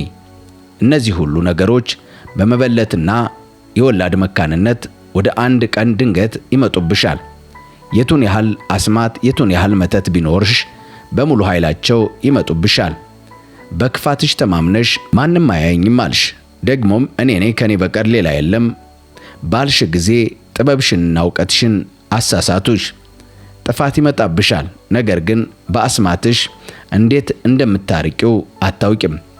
ወጆ ከፍለሽ ለማስወገድ የማትችይው ጉዳት ይወድቅብሻል። ያላሰብሽው አደጋ ድንገት ይደርስብሻል። በይ እንግዲህ ከልጅነትሽ ጀምሮ የደከምሽባቸውን አስማቶችሽን፣ ብዙ መተቶችን ቀጥይባቸው። ምናልባት ይሳካልሽ፣ ምናልባትም ጠላቶችሽን ታሸብሪያቸው ይሆናል። የተቀበልሽው ምክር ሁሉ ድካም ብቻ ሆኖ አስቀርቶሻል። እነዚያ ከወር እስከ ወር ከከዋክብት አንጋጦ በማየት የሚተበትቡ ኮከብ ቆጣሪዎች እስቲ ይምጡ፣ ከሚደርስብሽ ነገር እስኪ ያድኑሽ። እነሆ እነርሱ ገለባ ናቸው፣ እሳት ይበላቸዋል። ከነበልባሉም ወላፈን የተነሳ ራሳቸውን ማዳን አይችሉም። ሰው የሚሞቀው ፍም አይኖርም፣ ተቀምጦም የሚሞቁት እሳት የለም። ከልጅነት ጀምሮ አብረሻቸው የደከምሽው፣ አብረሽ የተገበያይሻቸው ሊያድኑሽ የሚችሉ ይህንኑ ብቻ ማድረግ አይችሉም። ሊያደርጉ የሚችሉት ይህንኑ ብቻ ነው። እያንዳንዱ በስህተቱ ይገፋበታል። አንቺን ግን የሚያድን የለም ይላል የሠራዊት ጌታ እግዚአብሔር ባቢሎንን። ኢሳይያስ ምዕራፍ 48 እልከኛይቱ እስራኤል። ያዕቆብ ቤት ሆይ እናንተ በእስራኤል ስም የምትጠሩ ከይሁዳ ዘር የተገኛችሁ እናንተ በእግዚአብሔር ስም የምትለምኑ በእውነት ወይም በጽድቅ ሳይሆን የእስራኤልን አምላክ የምትጠሩ ይህንን ስሙ። እናንተ የቅድስቲቱን ከተማ ነዋሪዎች ነን ብላችሁ ራሳችሁን የምትጠሩ በእስራኤል አምላክ የምትታመኑ ስሙ። የሠራዊት ጌታ እግዚአብሔር የሆነ የሚለውን አድምጡ። የቀደሙትን ነገሮች ከብዙ ዘመን በፊት ተናግሬአለሁ፣ ካፌ ወጥተዋል፣ እንዲታወቁም አድርጌአለሁ። እኔም ድንገት ሠራሁ፣ እነርሱም ተፈጸሙ። የቱን ያህል እልከኛ እንደነበርህ አውቃለሁና የአንገትህን ጅማት ብረት ግንባርህንም ናስ ነበር። ስለዚህ እነዚህ ነገሮች ገና ድሮ ነገርሁህ፣ ከመፈጸማቸውም በፊት አስታወቅሁህ። ይህንን ጣዖቶቼ ይህንን አደረጉ፣ ከእንጨት የተቀረጸውም ምስልና ከብረት የተሠራው አምላኬ ይህንን ወስኗል እንዳትል ነው። እነዚህ ነገሮች ሰምተሃል፣ ሁሉንም ተመልከታቸው። ራስህ ትክክለኛነታቸውን አትመሰክርምን? ከአሁን ጀምሮ አዳዲስ ነገሮችን የተሰወሩብህንም ያላወቅሃቸውን ነገሮች እነግርሃለሁ። እነርሱም የተፈጠሩት አሁን እንጂ ጥንት አይደሉም። ስለ እነርሱም ከዛሬ በፊት አልሰማህም። ስለዚህ አሁን ስለ እነርሱ አውቃለሁ ማለት አትችልም። አልሰማህም ወይም አላስተዋወቅህም። ጆሮህ ከጥንት የተከፈተ አልነበረም። አንተ አታላይ እንደነበርህ ከልጅነት ጀምሮ አመፀኛ መባልህን አውቃለሁና ስለ ስሜ ስል ቁጣዬን አዘገያለሁ፣ ስለ ምስጋናዬም ስል ካንተ ገታለሁ። ይኸውም እንዳልቆጣህ እንዳላጠፋህ ነው። እነሆ እንደ ብር ባይሆንም አንጥሬሃለሁ፣ በመከራቶን ፈትኛለሁ። ስለ ራሴ አደርጋለሁ፣ ራሴን ለውርደት እንዴት አሳልፌ እሰጣለሁ? ክብሬን ለማንም አልሰጥም ይላል የሠራዊት ጌታ እግዚአብሔር። ከቁጥር 12 ጀምሮ እስራኤል ነፃ ሆነች ይለናል ነቢዩ። ያዕቆብ ሆይ የጠራው እስራኤል ሆይ ስማኝ። እኔ ነኝ፣ ፊተኛ እኔ ነኝ፣ ኋለኛም እኔ ነኝ። ምድርን የመሠረተችው የኔው እጅ ናት፣ ሰማያትን የዘረጋችው ቀኝ እጄ ናት። በምጠራቸው ጊዜ ሁሉም በአንድነት ይቆማሉ። ሁላችሁም በአንድነት ተሰብሰቡ አድምጡም። ከጣዖቶቻችሁ አስቀድሞ እነዚህን የተናገረ ማን ነው? የእግዚአብሔር ምርጥ ወዳጅ የሆነ እርሱ በባቢሎን ላይ ያቀደውን እንዲፈጸም ያደርገዋል። ክንዱም በባቢሎናውያን ላይ ይሆናል። እኔው ራሴ ተናግሬአለሁ። በእርግጥም እኔ ጠርቼዋለሁ፣ አመጣዋለሁ፣ ሥራውንም ይከናወንለታል። ወደ እኔ ቅረቡ፣ ይህንን ስሙ። ከመጀመሪያ ጀምሮ በስውር አልተናገርሁም፣ ሲፈጸምም እኔ እዛው ነበርሁ። አሁንም ጌታ እግዚአብሔር እና መንፈሱ ልከውኛል ይላል ነቢዩ ኢሳይያስ። የተቤዠህ የእስራኤል ቅዱስ እግዚአብሔር እንዲህ ይላል፣ እኔ እግዚአብሔር አምላክህ የሚበጅህን ምን እንደሆነ የማስተምርህ፣ መሄድ በሚገባ መንገድ የምመራህ እኔ ነኝ። ትእዛዜን ሰምተህ ብቻ ቢሆን ኖሮ ሰላምህ እንደ ወንዝ ጽድቅህም እንደ ባህር ሞገድ በሆነ ነበር። ዘርህ እንደ አሸዋ ልጆችህም ስፍራ የሌለው ትቢያ በሆኑ ነበር። ስማቸው አይወገድም ከፊቴም አይጠፋም። ከባቢሎን ውጡ፣ ከባቢሎናውያንም ሽሹ። ይህንን በእልልታ አስታውቁ፣ አውጁት፣ እስከ ምድር ዳርቻ ድረስ ተናገሩት። እግዚአብሔር ባሪያውን ያዕቆብን ተቤዥቶታል በሉ። በምድረ በዳ ሲመራቸው አልተጠሙም ነበር። ውሃ ከዓለት አፈለቀላቸው፣ ዓለቱን ሰነጠቀ፣ ውሃውም በኃይል ፈልቆ ወጣ። ለክፉዎች ሰላም የላቸውም ይላል እግዚአብሔር። ኢሳይያስ 49 የእግዚአብሔር ባሪያ። እናንት ደሴቶች ስሙኝ፣ እናንት በሩቅ ያላችሁ ሕዝቦች ይህንን አድምጡ። በእናቴ ማኅፀን ሳለሁ እግዚአብሔር ጠራኝ፣ ከመወለዴም በፊት በስም ጠራኝ። አፌን እንደ ተሳለ ሰይፍ አደረገው፣ በእጁ ጥላ ሰወረኝ። የተወለወለ ፍላጻ አደረገኝ፣ በሰገባውም ውስጥ ሸሸገኝ ይላል ኢሳይያስ ስለ ጥሪው። እርሱም እስራኤልን አንተ ባሪያዬ ነህ፣ በአንተ ክብሬን እገልጣለሁ አለኝ። እኔ ግን ዓላማ ሳይኖር እንዲሁ ደከምሁ፣ ምንም ጥቅም ለሌለውና ለከንቱ ነገር ጉልበቴን ጨረስኩ። ሆኖም ግን ብድራቴ በእግዚአብሔር እጅ ዋጋዬም በአምላኬ ዘንድ ነው አልሁ። በእግዚአብሔር ዓይን ፊት ከብሬአለሁ፣ አምላኬ ጉልበቴ ሆኖኛል። ባሪያው እንድሆንለት ከማኅፀን የሠራኝ፣ ያዕቆብን እንደ እርሱ እንድመስል እስራኤልን ወደ እርሱ እንድሰበስብ ያደረገኝ እግዚአብሔር አሁን እንዲህ ይላል። እርሱም ባሪያ መሆንህ፣ ያዕቆብን ነገዶች እንደገና መመለስህ፣ የጠበቅኋቸውን እስራኤል መልሰ ማምጣትህ ላንተ ቀላል ነገር ነው። ድነቴን እስከ ምድር ዳርቻ እንድታመጣ ለአሕዛብ ብርሃን አደርግሃለሁ አለኝ። እግዚአብሔር ታዳጊ የሆነው የእስራኤል ቅዱስ ለተናቀውና በሕዝብ ለተጠላው የገዦች አገልጋይ እንዲህ ይላል፣ ነገሥታት አይተውህ ይነሳሉ፣ ልዑላን አይተው ይሰግዱልሃል። ምክንያቱም የመረጠ የእስራኤል ቅዱስ እግዚአብሔር ታማኝ ነው። ከቁጥር 8 ጀምሮ ነቢዩ የእስራኤልን እንደገና መቋቋም ያየውን እንደዚህ ይነግረናል። እግዚአብሔር እንዲህ ይላል፣ በወደዱ ጊዜ እመልስልሃለሁ፣ በድነትም ቀን እረዳሃለሁ። ለሕዝቡ ቃል ኪዳን እንድትሆን ምድሪቱን እንደገና እንድትሠራ ጠፍ የሆነችውንም ርስቶች የሌለባትንም እንድትመልስ እጠብቅሃለሁ፣ እሠራህማለሁ። የተማረኩትን ውጡ፣ በጨለማ ያሉትን ነፃ ሁኑ እንድትል አድርጌሃለሁ። በየመንገዱ ዳር ይመገባሉ፣ በተቆራረጠውም ኮረብታ ሁሉ ላይ መሰማሪያ ያገኛሉ። አይራቡም፣ አይጠሙም። የምድረ በዳ ትኩሳትም ወይም የፀሐይ ቃጠሎ አይጎዳቸውም። የሚራራላቸው ይመራቸዋል፣ በውሃ ምንጭ ዳርም ያሰማራቸዋል። ተራሮቹን ሁሉ መንገድ አደርጋለሁ፣ ጎዳናዎችም ከፍ ይላሉ። እነሆ ከሩቅ አገር ይመጣሉ፣ አንዳንዶች ከሰሜን፣ ሌሎች ከምዕራብ፣ የቀሩት ደግሞ ከሲሚኒ ይመጣሉ። ሰማያት ሆይ እልል በሉ፣ ምድር ሆይ ደስ ይበልሽ፣ ተራሮች ሆይ በደስታ ዘምሩ። እግዚአብሔር ሕዝቡን ያጽናናል፣ ለተቸገሩትም ይራራልና። ጽዮን ግን እግዚአብሔር ትቶኛል፣ ጌታም ረስቶኛል አለች። እናት የምታጠባውን ልጇን ልትረሳ ትችላለችን? ለወለደችውስ ልጅ አትራራለትምን? ምናልባት እርሷ ትረሳ ይሆናል፣ እኔ ግን አረሳችሁም በማለት እግዚአብሔር ለእስራኤል ያለውን ጥብቅ ፍቅር እንደዚህ ይገልጽልናል።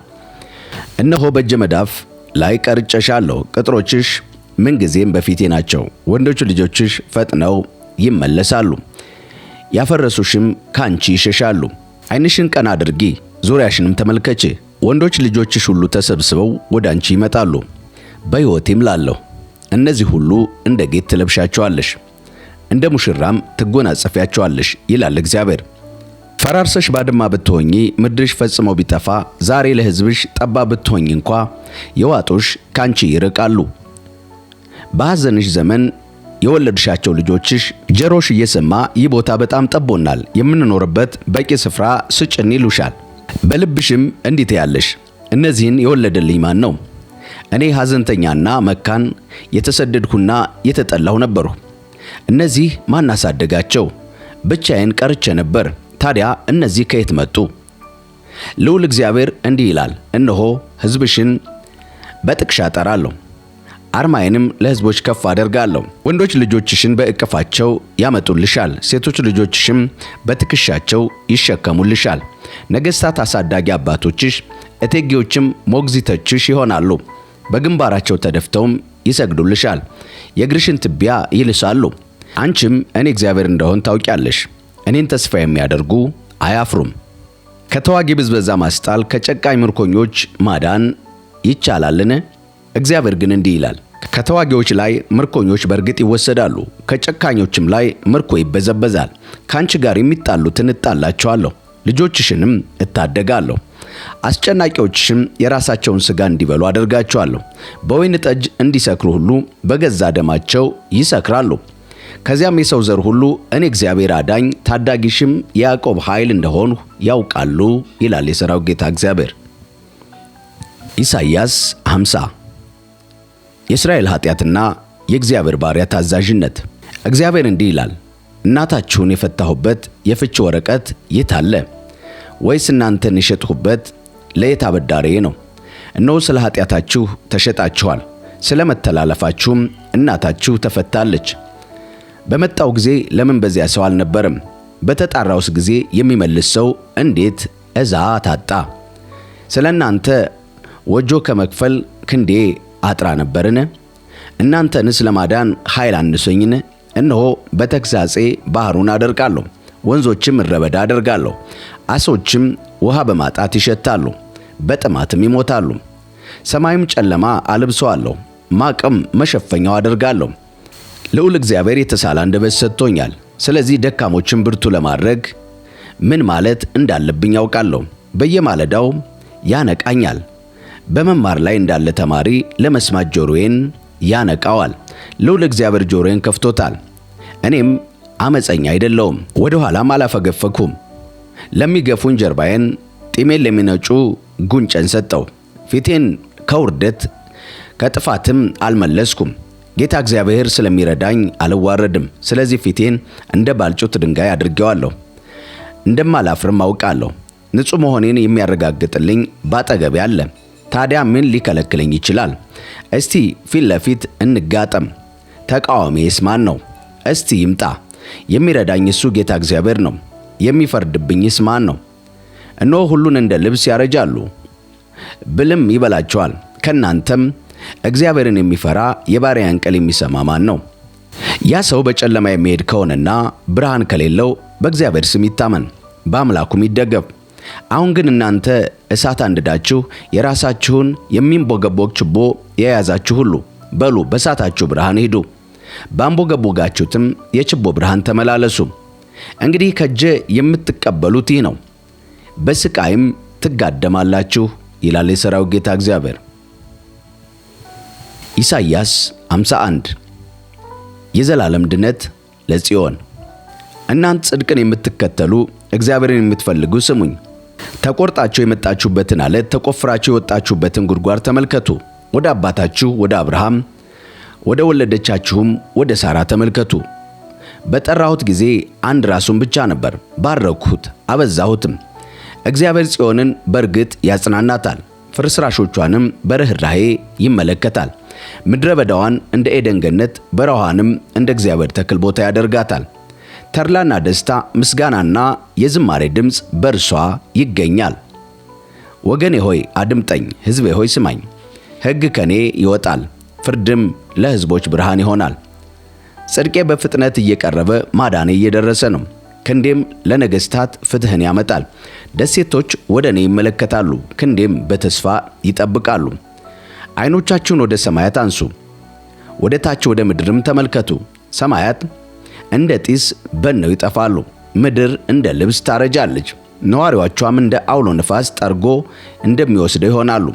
ማዳኔ ግን ለዘላለም ይኖራል፣ ጽድቄም መጨረሻ የለውም። እናንተ ጽድቅን የምታውቁ ሕጌንም በልባችሁ ያኖራችሁ ሰዎች ስሙኝ። ሰዎች ሲዘብቱባችሁ አትፍሩ፣ ሲሰድባችሁም አትደንግጡ። ብል እንደ ልብስ ይበላቸዋል፣ ትል እንደ በግ ጠጉር ይውጣቸዋል። ጽድቄ ግን ለዘላለም፣ ማዳኔ ከትውልድ እስከ ትውልድ ጸንታ ትኖራለች ይላል የሠራዊት ጌታ እግዚአብሔር። የእግዚአብሔር ክንድ ሆይ ተነስ፣ ተነስ፣ ኃይልንም ልበስ። እንዳለፉ ዘመናትም በጥንት ትውልዶችም እንደሆነ ሁሉ ተነስ። ረዓብን የቆራረጥህ ታላቁን ዘንዶ የወጋህ አንተ አይደለህምን? የዳኑትን እንዲሻገሩ ባሕሩን የታላቁን ጥልቅ ውኆችን ያደረቅ በጥልቁም ውስጥ መንገድ ያበጀህ አንተ አይደለህምን? እግዚአብሔር የተቤዣቸው ይመለሳሉ፣ በዝማሬ ወደ ጽዮን ይገባሉ። የዘላለማዊ ደስታን አክሊል ይቀዳጃሉ፣ ተድላና ደስታ ያገኛሉ። ሐዘንና ለቅሶ ከነርሱ ይሸሻል። የማጽናናችሁ እኔው ብቻ ነኝ። ሟች የሆኑትን ሰዎች እንደ ሳር የሚጠወልጉትን የሰው ልጆች ለምን ትፈራለህ? የፈጠረህን ሰማያትን የዘረጋውን ምድርን የመሠረተውን እግዚአብሔርን ረስተሃል። ሊያጠፋህ ከተዘጋጀው ከጨቋኙ ቁጣ የተነሳ በየቀኑ ሽብር ትኖራለህ። ታዲያ የጨቋኙ ቁጣ የት አለ? አንገታቸውንም የደፉ እስረኞች በፍጥነት ነፃ ይወጣሉ። በታሰሩበት ጉድጓድ ውስጥ አይሞቱም፣ እንጀራም አያጡም። ሞገዱ እንዲተም ባሕሩ የማናውጥ እኔ እግዚአብሔር አምላክህ ነኝና ስሙም የሠራዊት ጌታ እግዚአብሔር ነው። ቃሌም ባፍህ አኖራለሁ፣ በእጄ ጥላ ጋርድሃለሁ። ሰማያትን በስፍራቸው ያስቀመጥሁ፣ ምድርን የመሠረትሁ፣ ጽዮንን አንቺ ሕዝቤ ነሽ ያልሁ እኔ እግዚአብሔር ነኝ። በዚሁ ምዕራፍ ከቁጥር 17 ጀምሮ የእግዚአብሔር የቁጣ ጽዋ ነቢዩ ያየውን እንደዚህ ይነግረናል። ከእግዚአብሔር እጅ የቁጣውን ጽዋ የጠጣሽ ዝቃጩ እንኳ ሳይቀር ሰዎችን የሚያንገደግደውን ዋንጫ የጨለጥሽ ኢየሩሳሌም ሆይ ተነሺ፣ ተነሺ፣ ተነሺ። ከወለደቻቸው ወንዶች ልጆች ሁሉ የመራት አንድም አልነበረም። ካሳደገቻቸው ወንዶች ልጆች ሁሉ እጇን ይዞ የወሰዳት ማንም አልነበረም። እነሆ በጥፋት ላይ ጥፋት መጥተውብሻል። ታዲያ ማን ያጽናናሻል? እነርሱም መፈራረስና ጥፋት፣ ራብና ሰይፍ ናቸው። ታዲያ ማን ያስተዛዝንሻል? ወንዶች ልጆች ይዝለዋል፣ በወጥመድ እንደተያዘ ሚዳቋ በየጎዳናው አደባባይ ላይ ተኝተዋል። የእግዚአብሔር ቁጣ የአምላክሽም ተግሣጽ ሞልቶባቸዋል። ስለዚህ አንቺ የተጎዳሽ ያለ ወይን ጠጅ የሰከርሽ ይህንን ስሚ። ሕዝቡን የሚታደግ አምላክሽ ጌታ እግዚአብሔር እንዲህ ይላል፣ እነሆ ከእጅሽ ያንገዳገደሽን ጽዋ ወስጃለሁ። ያንን ጽዋ የቁጣዬ ዋንጫ ዳግም አትጠጪውም።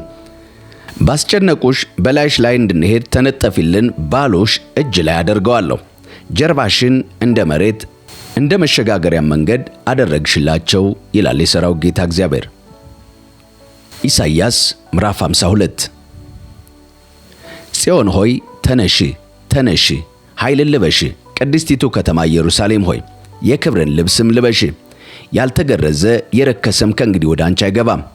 ትቢያሽን አራግፊ፣ ኢየሩሳሌም ሆይ ተነሺ፣ በዙፋንሽ ላይ ተቀመጪ። ምርኮኛይቱ የጽዮን ልጅ ሆይ የአንገትሽንም የእስራት ሰንሰለት አውልቀሽ ጣይ። እግዚአብሔር እንዲህ ይላል፣ ያለ ዋጋ ተሸጣችሁ ነበር፣ ያለ ገንዘብ ትቤዣላችሁ። ጌታ እግዚአብሔር እንዲህ ይላል፣ በመጀመሪያው ሕዝቤ ይኖር ዘንድ ወደ ግብፅ ወረደ። በኋላም አሦር ያለ ምክንያት አስጨንቆ ገዛው። አሁን እዚህ ምን አለኝ ይላል እግዚአብሔር። ሕዝቤ ያለ ምክንያት ተወስዷል፣ የገዟቸው ተሳልቀውባቸዋል ይላል እግዚአብሔር። ቀኑን በሙሉ ስሜ ያለማቋረጥ ይሰደባል። ስለዚህ ሕዝቤ ስሜን ያውቃል። በዚያም ቀን አስቀድሜ የተናገርሁት እኔ መሆኔን ይረዳል። እነሆ እኔው ነኝ፣ በተራሮች ላይ የቆመ የምስራች ይዘው የሚመጡ እግሮች፣ ሰላምን የሚናገሩ መልካም ዜና የሚያበስሩ ድነትን የሚያወጁ ጽዮንንም አምላክሽ ነግሷል የሚሉ እንዴት ያማሩ ናቸው። ስሚ፣ ጠባቂዎችሽ ድምፃቸውን ከፍ አድርገዋል፣ በአንድነት በእልልታ ይዘምራሉ። እግዚአብሔር ወደ ጽዮን ሲመለስ በዓይናቸው ያያሉ። እናንተ የኢየሩሳሌም ፍርስራሾች በአንድነት በእልልታ ዘምሩ። እግዚአብሔር ሕዝቡን አጽናንቷል፣ ኢየሩሳሌምን ተቤዥቷል። እግዚአብሔር በመንግሥታት ሁሉ ፊት የተቀደሰ ክንዱን ይገልጣል። በምድር ዳርቻም ያሉ ሁሉ የአምላካችንን ማዳን ያያሉ።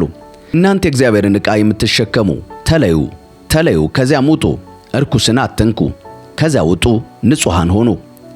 ሆኖም በችኮላ አትወጡም፣ ሸሽታችሁም አትሄዱም። እግዚአብሔር ፊት ለፊታችሁ ይሄዳል፣ የእስራኤልም አምላክ ደጀን ይሆናችኋል። ከቁጥር 13 ጀምሮ የባሪያውን ስቃይና ክብር እንደዚህ ይናገራል።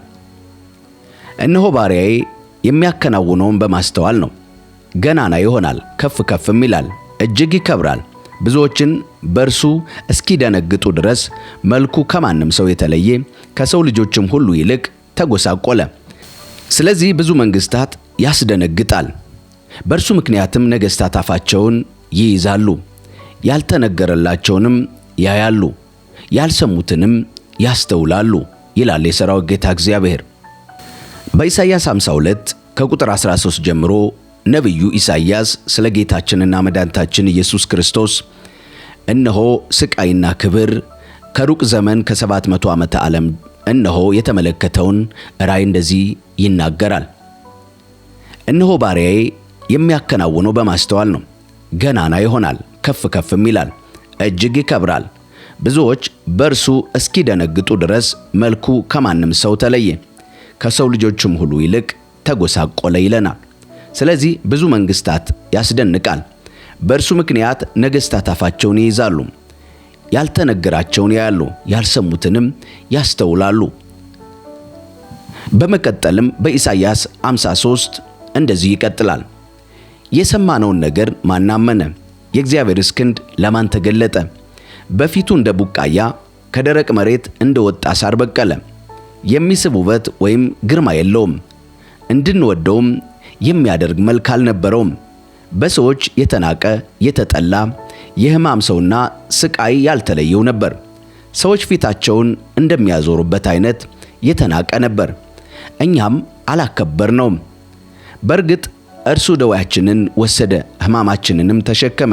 እኛ ግን በእግዚአብሔር እንደተመታ፣ እንደተቀሰፈ፣ እንደተሰቃየም ቆጠርነው ይላል ነቢዩ። ነገር ግን እርሱ ስለ መተላለፋችን ተወጋ፣ ስለ በደላችን ደቀቀ። በእርሱ ላይ የወደቀው ቅጣት ለእኛ ሰላም አመጣልን፣ በእርሱም ቁስል እኛ ተፈወስን። እኛ ሁላችን እንደ በጎች ተቅበዝብዘን ጠፋን፣ እያንዳንዳችንም በየመንገዳችን ነጎድን። እግዚአብሔር የሁላችንንም በደል በእርሱ ላይ ጫነው። ተጨነቀ ተሰቃየም፣ ነገር ግን አፉን አልከፈተም። እንደ ጠቦት ለእርድ ተነዳ፣ በሸላቾች ፊት ዝም እንደሚል በግ አፉን አልከፈተም። በማስጨነቅና በፍርድ ተወሰደ፣ ስለ ሕዝቤ ኃጢአት ተመትቶ ከሕያዋን ምድር እንደተወገደ ከትውልዱ ማን አስተዋለ? በአፉ ተንኮል ሳይገኝ ምንም ወንጀል ሳይሰራ አሟሟቱ ከክፎች መቃብሩም ከባለጠጎች ጋር ሆነ እያለ ነቢዩ ኢሳይያስ ጥርት አድርጎ ስለ ጌታችን ያስረዳናል። መድቀቁና መሰቃየቱ ግን የእግዚአብሔር ፈቃድ ነበር።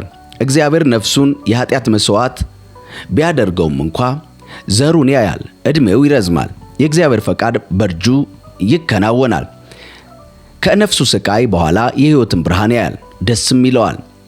ጻድቅ ባሪያዬ በእውቀቱ ብዙዎችን ያጸድቃል፣ መተላለፋቸውንም ይሸከማል። ስለዚህ ድርሻቸውን ከታላላቆች ጋር እሰጠዋለሁ፣ ምርኮን ከኃያላን ጋር ይከፋፈላል። እስከ ሞት ድረስ ሕይወቱን አሳልፎ በመስጠት ከክፉ አድራጊዎች ጋር በመቆጠሩ የብዙዎችን ኃጢአት ተሸከመ፣ ስለ ዓመፀኞችም ማለደ በማለት ነቢዩ ኢሳይያስ በሚገርም ትንቢትና ራእይ ጌታችን ኢየሱስ ክርስቶስን እንደዚህ በማለት ነቢዩ ኢሳይያስ ከሌሎች ነቢያት በተለየ የጌታችን የኢየሱስ ክርስቶስን ስቃይና ሞት እነሆ በግልጽ እንደዚህ ያስቀምጣል። ኢሳይያስ 54 የወደፊቱ የጽዮን ክብር። አንቺ መካን፣ አንቺ ወልደሽ የማታውቂ ዘምሪ፣ እልል በይ፣ በደስታም ጩኺ። አንቺ አምጠሽ የማታውቂ ባል ካላት ሴት ይልቅ የፈቷ ልጆች ይበዛሉና ይላል እግዚአብሔር።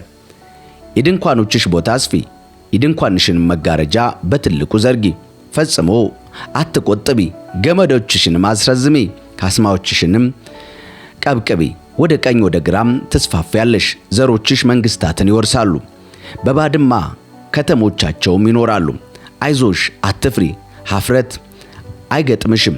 ውርደት ስለማይደርስብሽ አትሸማቀቂ። የወጣትነት ኀፍረትሽን ትረሻዋለሽ፣ የመበለትነትሽንም ስድብ ከእንግዲህ አታስታውሽም። ባልሽ ፈጣሪሽ ነውና ስሙ የሠራዊት ጌታ እግዚአብሔር ነው። ታዳጊሽ የእስራኤል ቅዱስ ነው። እርሱ የምድር ሁሉ አምላክ ነው። እንደ ተናቀች የልጅነት ሚስት ከልብ እንዳዘነችና እንደ ተጠላች ሚስት እግዚአብሔር እንደገና ይጠራሻል ይላል አምላክሽ። ለጥቂት ጊዜ ተውሁሽ፣ ነገር ግን በታላቅ ርኅራኄ ተመልሼ እሰበስብሻለሁ። ለጥቂት ጊዜ እጅግ ስለተቆጣሁ ፊቴን ከአንቺ ሰወርሁ፣ ነገር ግን በዘላለማዊ ቸርነቴ ራራሁልሽ ይላል ታዳጊሽ እግዚአብሔር። ይህ ለእኔ የኖኅ ውሃ ምድር ዳግመኛ እንደማያጥለቀልቃት እንደማልሁበት እንደ ኖኅ ዘመን ነው። አሁን አንቺን ዳግም እንዳልቆጣ እንዳልገስጽሽም እያለሁ። ተራሮች ቢናወጡ ኮረብቶችም ከስፍራቸው ቢወሰዱ እንኳ ላንቺ ያለኝ ጽኑ ፍቅር አይናወጥም። ያገባሁትን የሰላም ቃል ኪዳን አይፈርስም ይላል መሐሪሽ እግዚአብሔር። አንቺ የተጨነቅሽ ከተማ ሆይ በአውሎ ነፋስ የተናወጥሽ ያልተጽናናሽም፣ እነሆ በከበረ ድንጋዮች አስጊጬ እገነባሻለሁ፣ በሰንፔር ድንጋይም እመሰርትልሻለሁ። በሰንፔር ድንጋይ መሰርትሻለሁ። ጉልላትሽን በቀይ ዕንቁ፣ በሮችሽን በሚያብረቀርቁ ዕንቁዎች፣ ቅጥሮችሽን በከበረ ድንጋዮች ይሠራለሁ። ወንዶች ልጆችሽ ሁሉ ከእግዚአብሔር የተማሩ ይሆናሉ፣ የልጆችሽም ሰላም ታላቅ ይሆናል። በጽድቅ ትመሰረቻለሽ። የግፍ አገዛዝ ካንቺ ይርቃል፣ የሚያስፈራሽ አይኖርም። ሽብር ካንቺ ይርቃል፣ አጠገብሽም አይደርስም። ማንም ጉዳት ቢያደርስብሽ ከኔ አይደለም። ጉዳት ያደረሰብሽ ሁሉ ለአንቺ እጁን ይሰጣል። እነሆ የከሰል ወፍም እንደሚከታተል የሚያራግበውን የጦር መሳሪያ የሚያባጀውን አጥፊውንም የፈጠርሁ እኔ ነኝ። በአንቺ ላይ የሚሰራ መሳሪያ አይከናወንም። የሚከስሽንም አንደበት ሁሉ ትረቻለሽ። እንግዲህ የእግዚአብሔር ባሪያዎች ርስቴ ነው፣ ከኔ የሚያገኙት ጽድቃቸው ይሄው ነው ይላል እግዚአብሔር። ኢሳይያስ 55 ለተጠሙ የቀረበ ጥሪ። እናንተ የተጠማችሁ ሁሉ ኑ፣ እናንተ ገንዘብ የሌላችሁ ወደ ውኆች ኑ፣ ኑ ግዙ ብሉም። ኑና ያለ ገንዘብ ያለ ዋጋ የወይን ጠጅና ወተት ግዙ። ገንዘባችሁን እንጀራ ባልሆነ ነገር ላይ ለምን ታጠፋላችሁ? በማያጠግብስ ነገር ላይ ለምን ጉልበታችሁን ትጨርሳላችሁ? ስሙ፣ እኔንም ስሙኝ፣ መልካም የሆነውን ብሉ፣ ነፍሳችሁን በጥሩ ምግብ ትደሰታለች። ጆሮአችሁን ከፍታችሁ ወደ እኔ ቅረቡ፣ ነፍሳችሁን እንድትኖር አድምጡኝ። ለዳዊት በገባሁት በጽኑ ፍቅሬ ከእናንተም ጋር የዘላለም ኪዳን አደርጋለሁ። እነሆ እርሱን ለሕዝቦች ምስክር፣ መሪ፣ የጦር አዝማች አድርጌዋለሁ። እነሆ የማታውቃቸውን ነገሥታት ትጠራለህ፣ የማያውቁህ መንግሥታት በፍጥነት ወደ አንተ ይመጣሉ። ምክንያቱም እግዚአብሔር አምላክህ የእስራኤል ቅዱስ በክብሩ ከፍ ከፍ አድርጎሃል። እግዚአብሔር በሚገኝበት ጊዜ ፈልጉት፣ ቀርቦም ሳለ ጥሩት። ክፉ ሰው መንገዱን በደለኛም ሐሳቡን ይተው፣ ወደ እግዚአብሔር ይመለስ፣ እርሱ ምሕረትን ያደርግለታል። ወደ አምላካችን ይመለስ፣ ይቅርታውም ብዙ ነውና። ሐሳቤ እንደ ሐሳባችሁ መንገዴ እንደ መንገዳችሁ አይደለምና ይላል እግዚአብሔር። ሰማያት ከምድር ከፍ እንደሚሉ መንገዴ ከመንገዳችሁ ሐሳቤም ከሐሳባችሁ እንዲሁ ከፍ ያለ ነው። ዝናብና በረዶ ከሰማይ ወርዶ ምድርን በማራስ እንድታበቅልና እንድታፈራ ለዘሪውም ዘር ለበላተኛውም እንጀራ እንድትሰጥ ሳያደርግ ወደ ላይ እንደማይመለስ ሁሉ ከአፌ የሚወጣው ቃሌ በከንቱ ወደ እኔ አይመለስም፣ ነገር ግን የምሻውን ያከናውናል፣ የተላከበትንም ዓላማ ይፈጽማል። በደስታ ትወጣላችሁ፣ በሰላምም ትሸኛላችሁ። ተራሮችና ኮረብቶች በፊታችሁ በእልልታ ይዘምራሉ፣ የሜዳ ዛፎች ሁሉ ያጨበጭባሉ። በእሾህ ፋንታ የጥድ ዛፍ፣ በኩርንችት ፋንታ ባርሰነት ይበቅላል። ይህም የእግዚአብሔር መታሰቢያ ሊጠፋ የማይችል የዘላለም ምልክት ይሆናል ይላል የሠራዊት ጌታ እግዚአብሔር። ኢሳይያስ 56 ከእስራኤሎች የተሰጠ ድነት። እግዚአብሔር እንዲህ ይላል፣ ፍትሕን ጠብቁ፣ መልካሙን አድርጉ፣ ማዳኔን በቅርብ ነው፣ ጽድቄም ፈጥኖ ይገለጣልና። ሰንበትን ሳይረክስ የሚያከብር፣ ክፉውን ከማድረግ እጁን የሚሰበስብ የሚገታ፣ እነዚህን የሚፈጽም ሰው የተባረከ ነው። ወደ እግዚአብሔር የተጠጋ መጻተኛ እግዚአብሔር በእርግጥ ከሕዝቡ ይለየኛል አይበል። ጃንደረባ እኔ ደረቅ ዛፍ ነኝ አይበል። እግዚአብሔር እንዲህ ይላል፣ ሰንበቶችን ለሚያከብሩ ጃንደረቦች፣ ደስ የሚያሰኘኝን የሚመርጡ፣ ቃል ኪዳኔን ለሚጠብቁ በቤተ መቅደሴና በቅጥሮቼ ውስጥ ከወንዶችና ከሴቶች ልጆች የበለጠ መታሰቢያና ስም እሰጣቸዋለሁ። ለዘላለም የማይጠፋ ስም እሰጣቸዋለሁ። እርሱን ለማገልገል ራሳቸውን ከእግዚአብሔር ጋር ያቆራኙ መጻተኞች የእግዚአብሔር ስም በመውደድ እርሱንም በማምለክ ሰንበትን ሳይረክሱ የሚያከብሩትን ሁሉ ቃል ኪዳኔን የሚጠብቁትን ወደ ተቀደሰው ተራራዬ አመጣቸዋለሁ። በጸሎት ቤቴም ውስጥ ደስ አሰኛቸዋለሁ። የሚቃጠል መሥዋዕታቸውንና ሌሎችን መሥዋዕቶቻቸውን በመሠዊያዬ በሚሠዉ ጊዜ እቀበላቸዋለሁ። ቤቴ ለሕዝቦች ሁሉ የጸሎት ቤት ተብሎ ይጠራልና። የተበተኑትን እስራኤል የሚሰበስብ ጌታ እግዚአብሔር እንዲህ ይላል፣ ከተሰበሰቡት በተጨማሪ ሌሎችን እንደገና እሰበስባለሁ ይላል የሠራዊት ጌታ እግዚአብሔር። ከቁጥር 9 ጀምሮ በክፉዎች ላይ የእግዚአብሔር ወቀሳ። እናንት የምድር አራዊት ሁሉ ኑ፣ እናንት የዱር አራዊት ሁሉ ኑና በጥርሳችሁ ቦጫጭቁ። የእስራኤል ጠባቂዎች ዕውሮች ናቸው፣ ዕውቀት የላቸውም፣ ሁሉም ድምፅ የለሽ ውሾች ናቸው። መጮህ አይችሉም፣ ተጋድመው ያልማሉ፣ እንቅልፋሞች ናቸው። እጅግ ሲበዛ ሆዳሞች ውሾች ናቸው፣ ጠግበውም አያውቁም። የማያስተውሉ እረኞች ናቸው፣ ሁሉም በየራሳቸው መንገድ ይሄዳሉ፣ እያንዳንዳቸውም የግል ጥቅማቸውን ፈለጉ። እርስ በርሳቸውም ኑና የወይን ጠጅ እንገባበዝ፣ እስክንሰክር ድረስ እንጠጣ፣ ነገ ያው እንደ ዛሬ ምናልባትም የተሻለ ቀን ይሆናል ይባባላሉ። ትንቢተ ኢሳይያስ ምዕራፍ 57 ጻድቅ ይሞታል፣ ይህ ነገር ምንም ልብ አይልም። ለእግዚአብሔር ያደሩ ሰዎች ይወሰዳሉ። ጻድቃን ከክፉ ይድኑ ዘንድ መወሰዳቸውን ማንም አያስተውልም። በቅንነት የሚሄድ ሰላምም ይሆንለታል፣ መኝታውም ላይ በሰላም ያርፋል። እናንት የአስማተኛይቱ ልጆች ግን፣ እናንት የአመንዝራይቱ የጋለሞታይቱ ዘር፣ እናንት ወዲህ ኑ። የምትሳለቁ በማን ላይ ነው? የምታሽሟጥጡስ ማንን ነው? ምላሳችሁንስ አውጥታችሁ የምታሾፉበት በማን ላይ ነው? እናንት የአመፀኞች ልጆች የሐሰተኞች ዘር አይደላችሁምን? በባሉት ዛፎች መካከል ቅጠሉ በተንዠረገገ ዛፍ ስር በዝሙት የምትቃጠሉ በሸለቆም በዓለት ስንጣቂዎች ውስጥ ልጆቻችሁን የምትሰዉ አይደላችሁምን?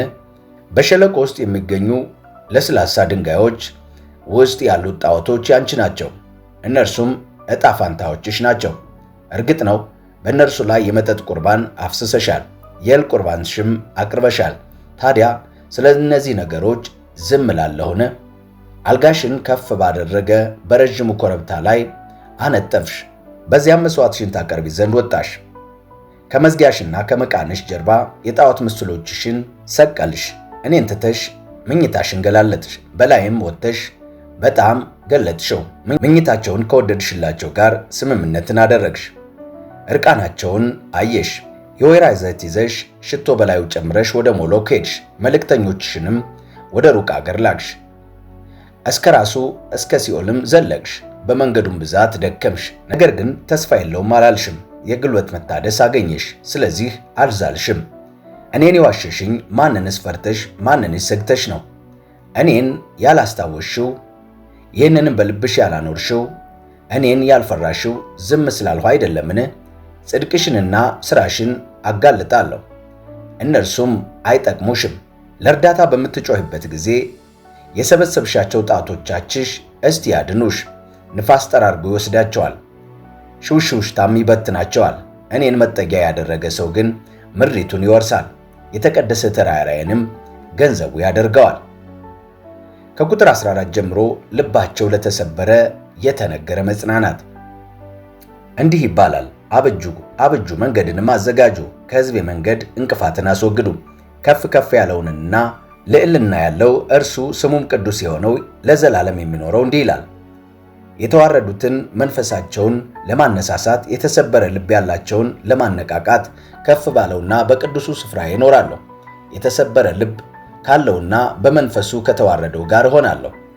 የሰው መንፈስ በፊቴ እንዳይዝል የፈጠርሁትም ሰው እስትንፋስ እንዳይቆም ለዘላለም አልወቅስም፣ ሁልጊዜም አልቆጣም። ኃጢአት ስለሞላበት ስግብግብነቱ ቀጣሁት፣ ፊቴንም በቁጣ ከእርሱ ሸሸግሁ። ያም ሆኖ በገዛ መንገዱ ገፋበት። መንገዶቹንም አይቻለሁ፣ ቢሆንም እፈውሰዋለሁ፣ እመራዋለሁ። ለእርሱና ስለ እርሱ የሚያለቅሱትን መጽናናት እመልሳለሁ። በእስራኤል አልቃሾች ከንፈር ላይ ምስጋናን እፈጥራለሁ። በቅርብና በሩቅ ላሉ ሰላም ሰላም ይሁን፣ እኔ እፈውሳቸዋለሁ ይላል እግዚአብሔር። ክፎች ግን ማዕበሉ ጭቃና ጉድፍ እንደሚያወጣ ጸጥ ማለት እንዳይችሉ እንደሚናወጡ ባህር ናቸው። አምላኬ ለክፎች ሰላም የላቸውም ይላልና። ኢሳይያስ ምዕራፍ 58 ስለ እውነተኛ ጾም ነቢዩ የተናገረው። በኃይል ጮህ፣ ምንም አታስቀር፣ ድምፅህን እንደ መለከት አሰማ። ለሕዝቤ ዓመፃቸውን፣ ለያዕቆብ ቤት ኃጢአታቸውን ተናገር። ዕለት በዕለት ይፈልጉኛል፣ መንገዴን ለማወቅ የሚጓጉ ይመስላሉ። ትክክለኛውን ነገር እንደሚያደርግ የአምላኩንም ትእዛዝ እንዳልተወ ሕዝብ ሁሉ ተገቢ የሆነ ፍትሕ ይለምኖኛል። እግዚአብሔር ወደ እነሱ እንዲቀርብ የሚወዱ ይመስላሉ። አንተ ካልተቀበልከው ስለምን ብለን ጾምን? አንተ ከጉዳይ ካልቆጠርከው ስለምን ራሳችንን አዋርን? ይላሉ። ሆኖም በጾማችሁ ቀን የልባችሁን ታደርጋላችሁ፣ ሠራተኞቻችሁን ትበዘብዛላችሁ። ጾማችሁ በጥልና በክርክር በግፍ ጡቻ በመደባደብ ይፈጸማል። ከእንግዲህ ዛሬ እንደምትጾሙ ጾማችሁ ድምፃችሁን ወደ ላይ እንደሚሰማ ተስፋ አታድርጉ። እኔ የመረጥሁት ጾም እንዲህ አይነቱን ነው። ሰውስ ራሱን የሚያዋርደው በእንዲህ አይነት ቀን ነውን? እንደ ደንገል ራስን ዝቅ ማድረግ ነውን? ወይስ ማቅ ለብሶ ባመር ላይ መንከባለል ነውን? ታዲያ ጾም ብለህ የምትጠራው ይህን ነውን? እግዚአብሔርስ የሚቀበለው እንዲህ ያለውን ቀን ነውን? በማለት በመውቀስ እግዚአብሔር የሚፈልገውን ጾም እንደዚህ ቀጥሎ ይናገራል። እንግዲህ እኔ የመረጥሁት ጾም የጭቆናን ሰንሰለት እንድትበጥሱ፣ የቀንበርን ገመድ እንድትፈቱ፣ የተጨነቁትን ነፃ እንድታወጡ፣ ቀንበርን ሁሉ እንድትሰብሩ አይደለምን? ምግብህን ለተራበ እንድታካፍለው፣ ተንከራታቹን ድሃ ወደ ቤት እንድታስገባው፣ የተራቆተውን ስታይ እንድታለብሰው፣ የሥጋ ዘመድህን ፊት እንዳትነሳው አይደለምን? ይህ ከሆነ ብርሃንህ እንደ ንጋት ጮራ ይፈነጥቃል፣ ፈውስም ፈጥኖ ይደርሳል፣ ጽድቅህም ቀድሞ ይሄዳል፣ የእግዚአብሔር ክብር ደጅ ይሆንልሃል። የዛን ጊዜ ትጣራለህ፣ እግዚአብሔርም ይመልስልሃል። ለእርዳታ ትጮኻለህ፣ እርሱም አለሁ ይልሃል። የጭቆና ቀንበር የክፋትን ንግግርና ጣት መቀሰርን ካንተ ብታርቅ፣ ለተራበው ብትራራለት፣ የተገፋው እንዲጠግብ ብታደርግ፣ ብርሃንህ በጨለማ ያበራል፣ ሌሊትህ እንደ ቀትር ፀሐይ ይሆናል። እግዚአብሔር ሁል ጊዜ ይመራሃል። ፀሐይ ባቃጠለው ምድር ፍላጎትን ያሟላል፣ አጥንትህን ያበረታል። በውሃ እንደረካ የአትክልት ቦታ እንደማይቋረጥ ምንጭ ትሆናለህ። ወገኖችህ የቀድሞ ፍርስራሾች መልሰው ይሰራሉ፣ የጥንቱንም መሠረት ያቆማሉ። አንተም የተናዱ ቅጥሮችን አዳሽ ባለ አውራ መንገድ ከተሞች ጠጋኝ ትባላለህ።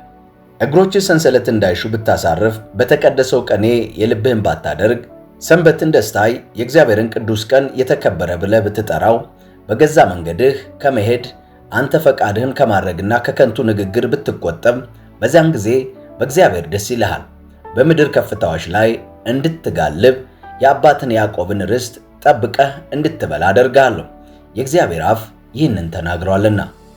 ኢሳይያስ ምዕራፍ 59 ኃጢአት፣ ንስሐና መቤዠት። እነሆ የእግዚአብሔር እጅ ከማዳን አላጠረችም፣ ጆሮውም መስማት አልተሳናትም። ነገር ግን በደላችሁ ከአምላካችሁ ለይቷችኋል፣ ኃጢአታችሁ ፊቱን ከእናንተ ሰውሯል። በዚህም ምክንያት አይሰማም። እጆቻችሁ በደም ጣቶቻችሁ በበደል ተነክረዋል። ከንፈሮቻቸው ሐሰት ተናገሩ፣ ምላሶቻችሁ ክፉ ነገር አሰሙ። ፍትሕን የሚጠራ ማንም የለም፣ ጉዳዩን በቅንነት የሚያቀርብ የለም። በከንቱ ነገር ታመኑ፣ ሐሰትን ተናገሩ፣ ሁከትን ጸነሱ፣ ክፋትንም ወለዱ። የእባብ እንቁላል ታቀፉ፣ የሸረሪት ድር አደሩ። እንቁላሎቻቸውንም የሚበላ ሁሉ ይሞታል። አንዱ በተሰበረ ጊዜ እፉኝት ይወጣል። ድሮቻቸው ልብስ አይሆኑም፣ በሚሰሩትም ሰውነት መሸፈን አይችሉም። ሥራቸው ክፉ ነው፣ እጃቸውም በዓመፅ ሥራ የተሞላ ነው። እግሮቻቸው ወደ ኃጢአት ይሮጣሉ፣ ንጹሕ ደም ለማፍሰስ ይፈጥናሉ። የሚያስቡት ክፉ ሐሳብ ነው፣ ማጥፋትና ማስፈራራትም የመንገዳቸው ምልክት ነው። የሰላምን መንገድ አያውቁም፣ በጎዳናቸው ፍትሕ የለም። መንገዳቸው ጠማማ አድርገውታል፣ በዚያም የሚሄድ ሰላም አያገኝም። ስለዚህ ፍትሕ ከኛ ርቋል፣ ጽድቅም ወደኛ አይመጣም። ብርሃን ፈለግን፣ ነገር ግን ሁሉ ጨለማ ነው። የብርሃንን ጸዳል ፈለግን፣ የምንሄድበት ግን በድንግዝግዝታ ነው። በቅጥሩ ላይ እንደ ዕውር ተደናበርን፣ አካሄዳችንም ዓይን እንደሌለው በዳበሳ ሆነ። ጀንበር በምትጠልቅበት ጊዜ እንደሆነ በኩል ቀን ተደናበርን፣ በብርቶች መካከል እንደ ሙታን ሆነን። ሁላችን እንደ ድቦች እናላዝናለን፣ እንደ ርግቦችም በመቃተት እንጮኻለን። ፍትሕን ፈለግን ግን አላገኘንም፣ ድነትን ፈለግን ነገር ግን ከኛ ርቋል። በደላችን በፊት በዝቷል፣ ኃጢአታችንም መስክሮብናል። በደላችን ከኛ አልተለየም፣ ዓመፀኝነታችንንም እናውቃለን። በእግዚአብሔር ላይ አምፀናል፣ ሐሰት ተናግረናል፣ አምላካችንን ከመከተል ዘወር ብለናል። ዓመፃንና ግፍን አውርተናል፣ ልባችን የጸነሰው ውሸት ተናግሯል። ስለዚህ ፍትሕ ከኛ ርቋል፣ ጽድቅም በሩቅ ቆሟል። እውነት በመንገድ ላይ ተሰናክሏል፣ ቅንነት መግባት አልቻለም። እውነት የትም ቦታ አይገኝም። ከክፋት የሚርቅ ለጥቃት የተጋለጠ ነው። እግዚአብሔር ተመለከተ፣ ፍትሕ በመታጣቱም አዘነ። ማንም እንደሌለ አየ፣ ወደ እርሱም የሚማልድ ባለመኖሩ ተገረመ። ስለዚህ የገዛ ክንዱ ድነት አመጣለን፣ የራሱም ጽድቅ ደግፎ ያዘው። ጽድቅን እንደ ጥሩር አጠለቀ፣ የድነትን ቁር በራሱ ላይ ደፋ። የበቀልንም ልብስ ለበሰ፣ መጎናጸፊያ እንደሚደርብ ቅንዓትን ደረበ። እንደ ሥራቸው መጠን ቁጣቸው ለባላጋራዎቹ፣ ፍዳን ለጠላቶቹ እንዲሁ ይከፍላቸዋል። ለደሴቶቹም የእጃቸውን ይሰጣል። በምዕራብ ያሉት የእግዚአብሔርን ስም ይፈራሉ፣ በፀሐይ መውጫ ያሉት ለክብሩ ይገዛሉ። የእግዚአብሔር እስትንፋስ እንደ ተቋተ እንደ ተከማቸም ጎርፍ ይመጣልና አዳኝ ወደ ጽዮን ኃጢአታቸውንም ወደ ተናዘዙ ወደ ያዕቆብ ቤት ይመጣል ይላል እግዚአብሔር። በእኔ በኩል ከእነርሱ ጋር ያለኝ ቃል ኪዳን ይህ ነው ይላል እግዚአብሔር። በአንተ ላይ ያለው መንፈሴ፣ በአፌ ያስቀመጥሁት ቃሌ ካፍህ ከልጆችህም አፍ ከዘር ዘሮችህም አፍ ከዛሬ ጀምሮ እስከ ዘላለም አይለይም ይላል እግዚአብሔር። ኢሳይያስ ምዕራፍ 60 የጽዮን ክብር። ብርሃንሽ ወጥቷልና ተነሺ አብሪ፣ የእግዚአብሔርም ክብር ወጥቶልሻል። እነሆ ጨለማ ምድርን፣ ድቅድቅ ጨለማም ሕዝቦችን ይሸፍናል። ነገር ግን እግዚአብሔር ወጥቶልሻል፣ ክብሩም ይገለጥልሻል። ሕዝቦች ወደ ብርሃንሽ፣ ነገሥታትም ወደ ንጋትሽ ጸዳል ይመጣሉ። ቀና በይ፣ ዙሪያሽን ተመልከች፣ ሁሉም ተሰብስበው ወደ አንቺ ይመጣሉ። ወንዶች ልጆችሽ ከሩቅ ሴቶች ልጆችሽም በእቅፍ ወደ አንቺ ይመጣሉ። ከዛም ታያለሽ፣ ታብረቀርቂያለሽ። ልብሽ ይዘላል፣ በደስታም ይሞላል። በባህሮች ያለው ሀብት ወደ አንቺ ይመጣል። የነገሥታትን ብልጽግና ያንቺ ይሆናል። የግመል መንጋ የምድያምና የጌፌር ግልገሎች ግመሎች ምድርሽን ይሞላሉ። ወርቅና ዕጣን ይዘው የእግዚአብሔርን ምስጋና እያወጁ ሁሉም ከሳባ ይመጣሉ። የቄዳር የበግ መንጋ ሁሉ ወደ አንቺ ይሰበሰባል። የነባዮት አውራ በግ ያገለግሉሻል። እነዚህም በመሠዊያዬ ላይ ተቀባይነት የሚኖራቸው መሥዋዕቶች ይሆናሉ። እኔም የክብር መንፈሴን ግርማ አጎናጽፈዋለሁ።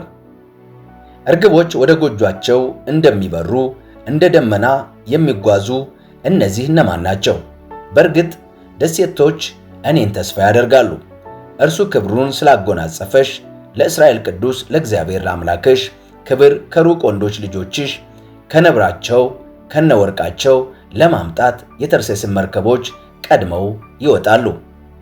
ባዕዳን ቅጥሮችሽን ይሠራሉ፣ ነገሥታቶቻቸውም ያገለግሉሻል። በቁጣዬ ብመታሽም ርኅራኄን በፍቅር አሳይሻለሁ። በሮችሽ ምንጊዜም የተከፈቱ ይሆናሉ፣ ቀንም ሆነ ሌሊት ከቶ አይዘጉም። ይህን ሰዎች የመንግሥታት ብልጽግና ወደ አንቺ እንዲመጡ ነገሥታትም በድል ወደ አንቺ እንዲገቡ ነው። ለአንቺ የማይገዛ ሕዝብና መንግሥት ይጠፋል፣ ፈጽሞ ይደመሰሳል እያለ ስለ ኢየሩሳሌም አጥብቆ እግዚአብሔር ይናገራል። የመቅደሴን ቦታ ለማስጌጥ የሊባኖስን ክብር፣ ጥዱን፣ አስታሮቱንና ባርትኖሱን በአንድነት ወደ አንቺ ይመጣሉ። እግሬ የሚያርፍበትም ስፍራ አከብራለሁ።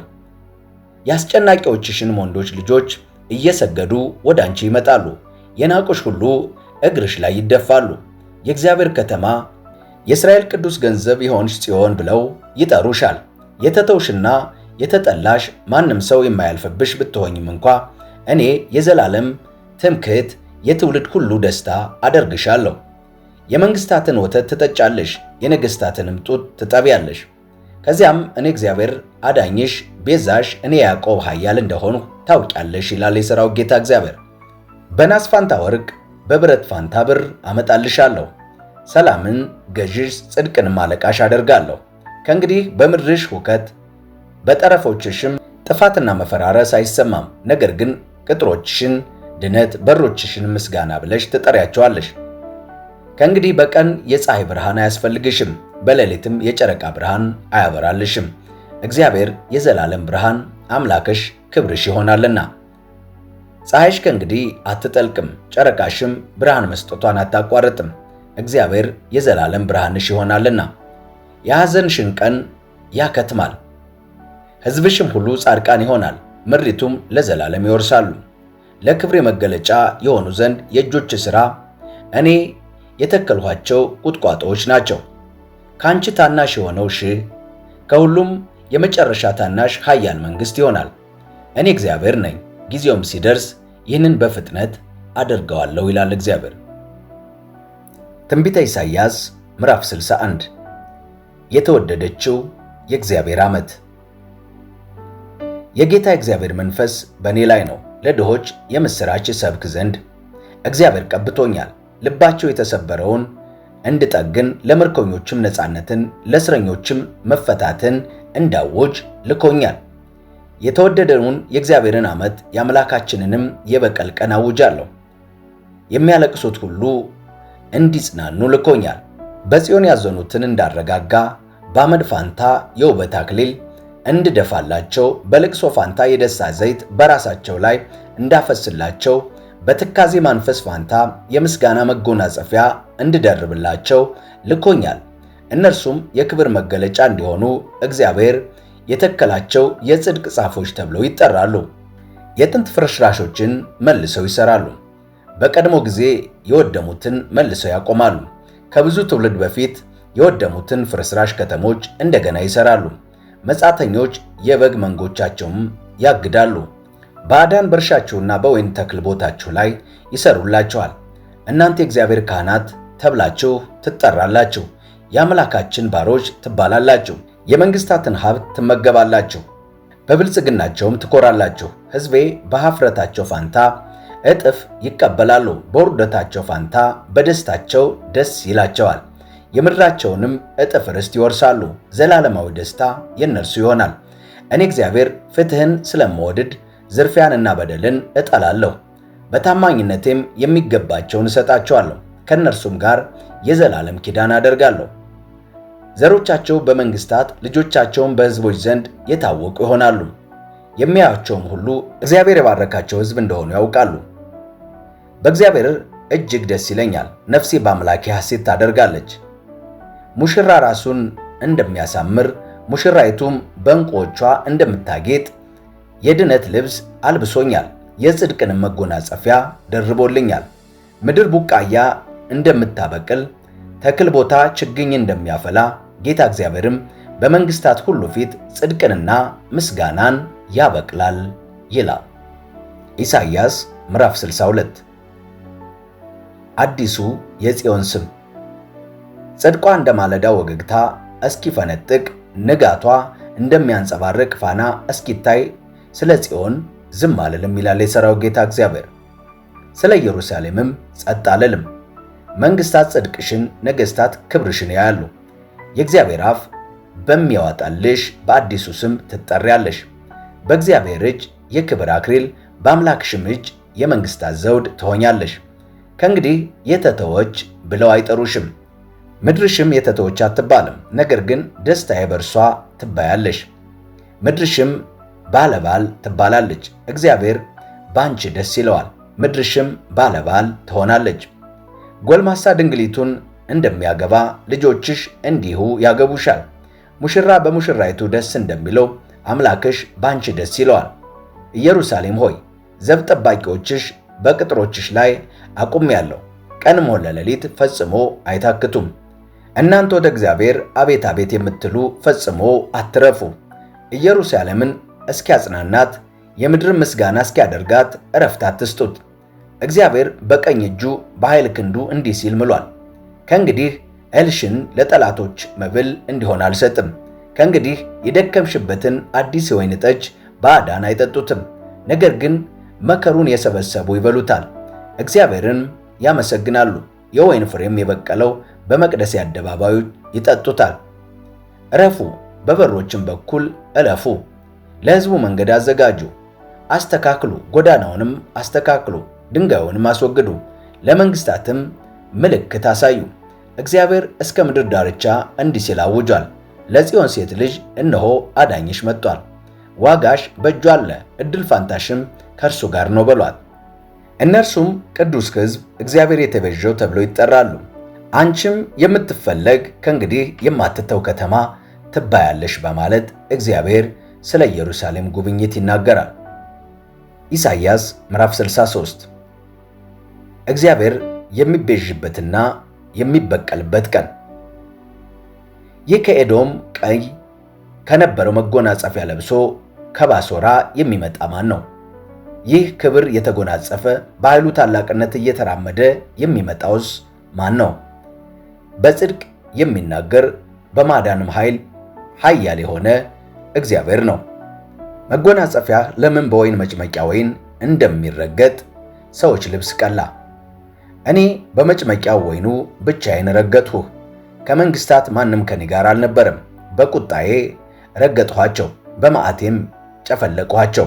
ደማቸው በመጎናጸፊያዬ ላይ ተረጭቷል፣ ልብሴንም በክየዋለሁ። የበቀል ቀን በልቤ አለ፣ የምቤዥበትም ዓመት ደርሷል።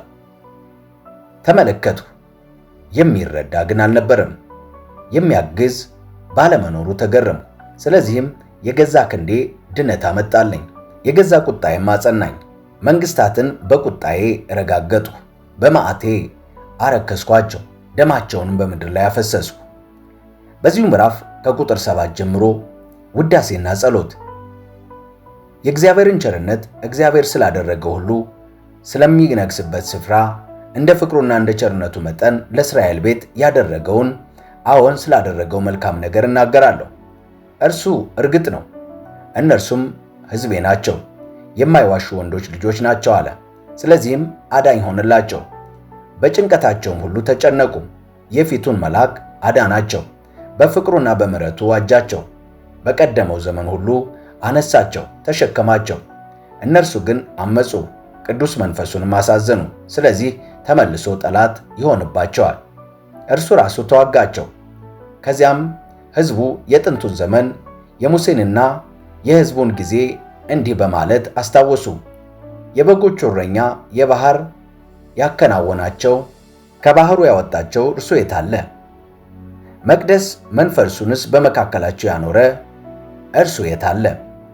የከበረው ኃያል ክንድ በሙሴ ቀኝ እጅ ላይ እንዲያርፍ ያደረገ የራሱ የዘላለም ዝና እንዲሆንለት ውኆችን በፊታቸው ከፈለ። ፈረስ በምድረ በዳ እንደሚያልፍ ሁሉ በእርሱም በጥልቁ ውስጥ አሳልፎ መራቸው።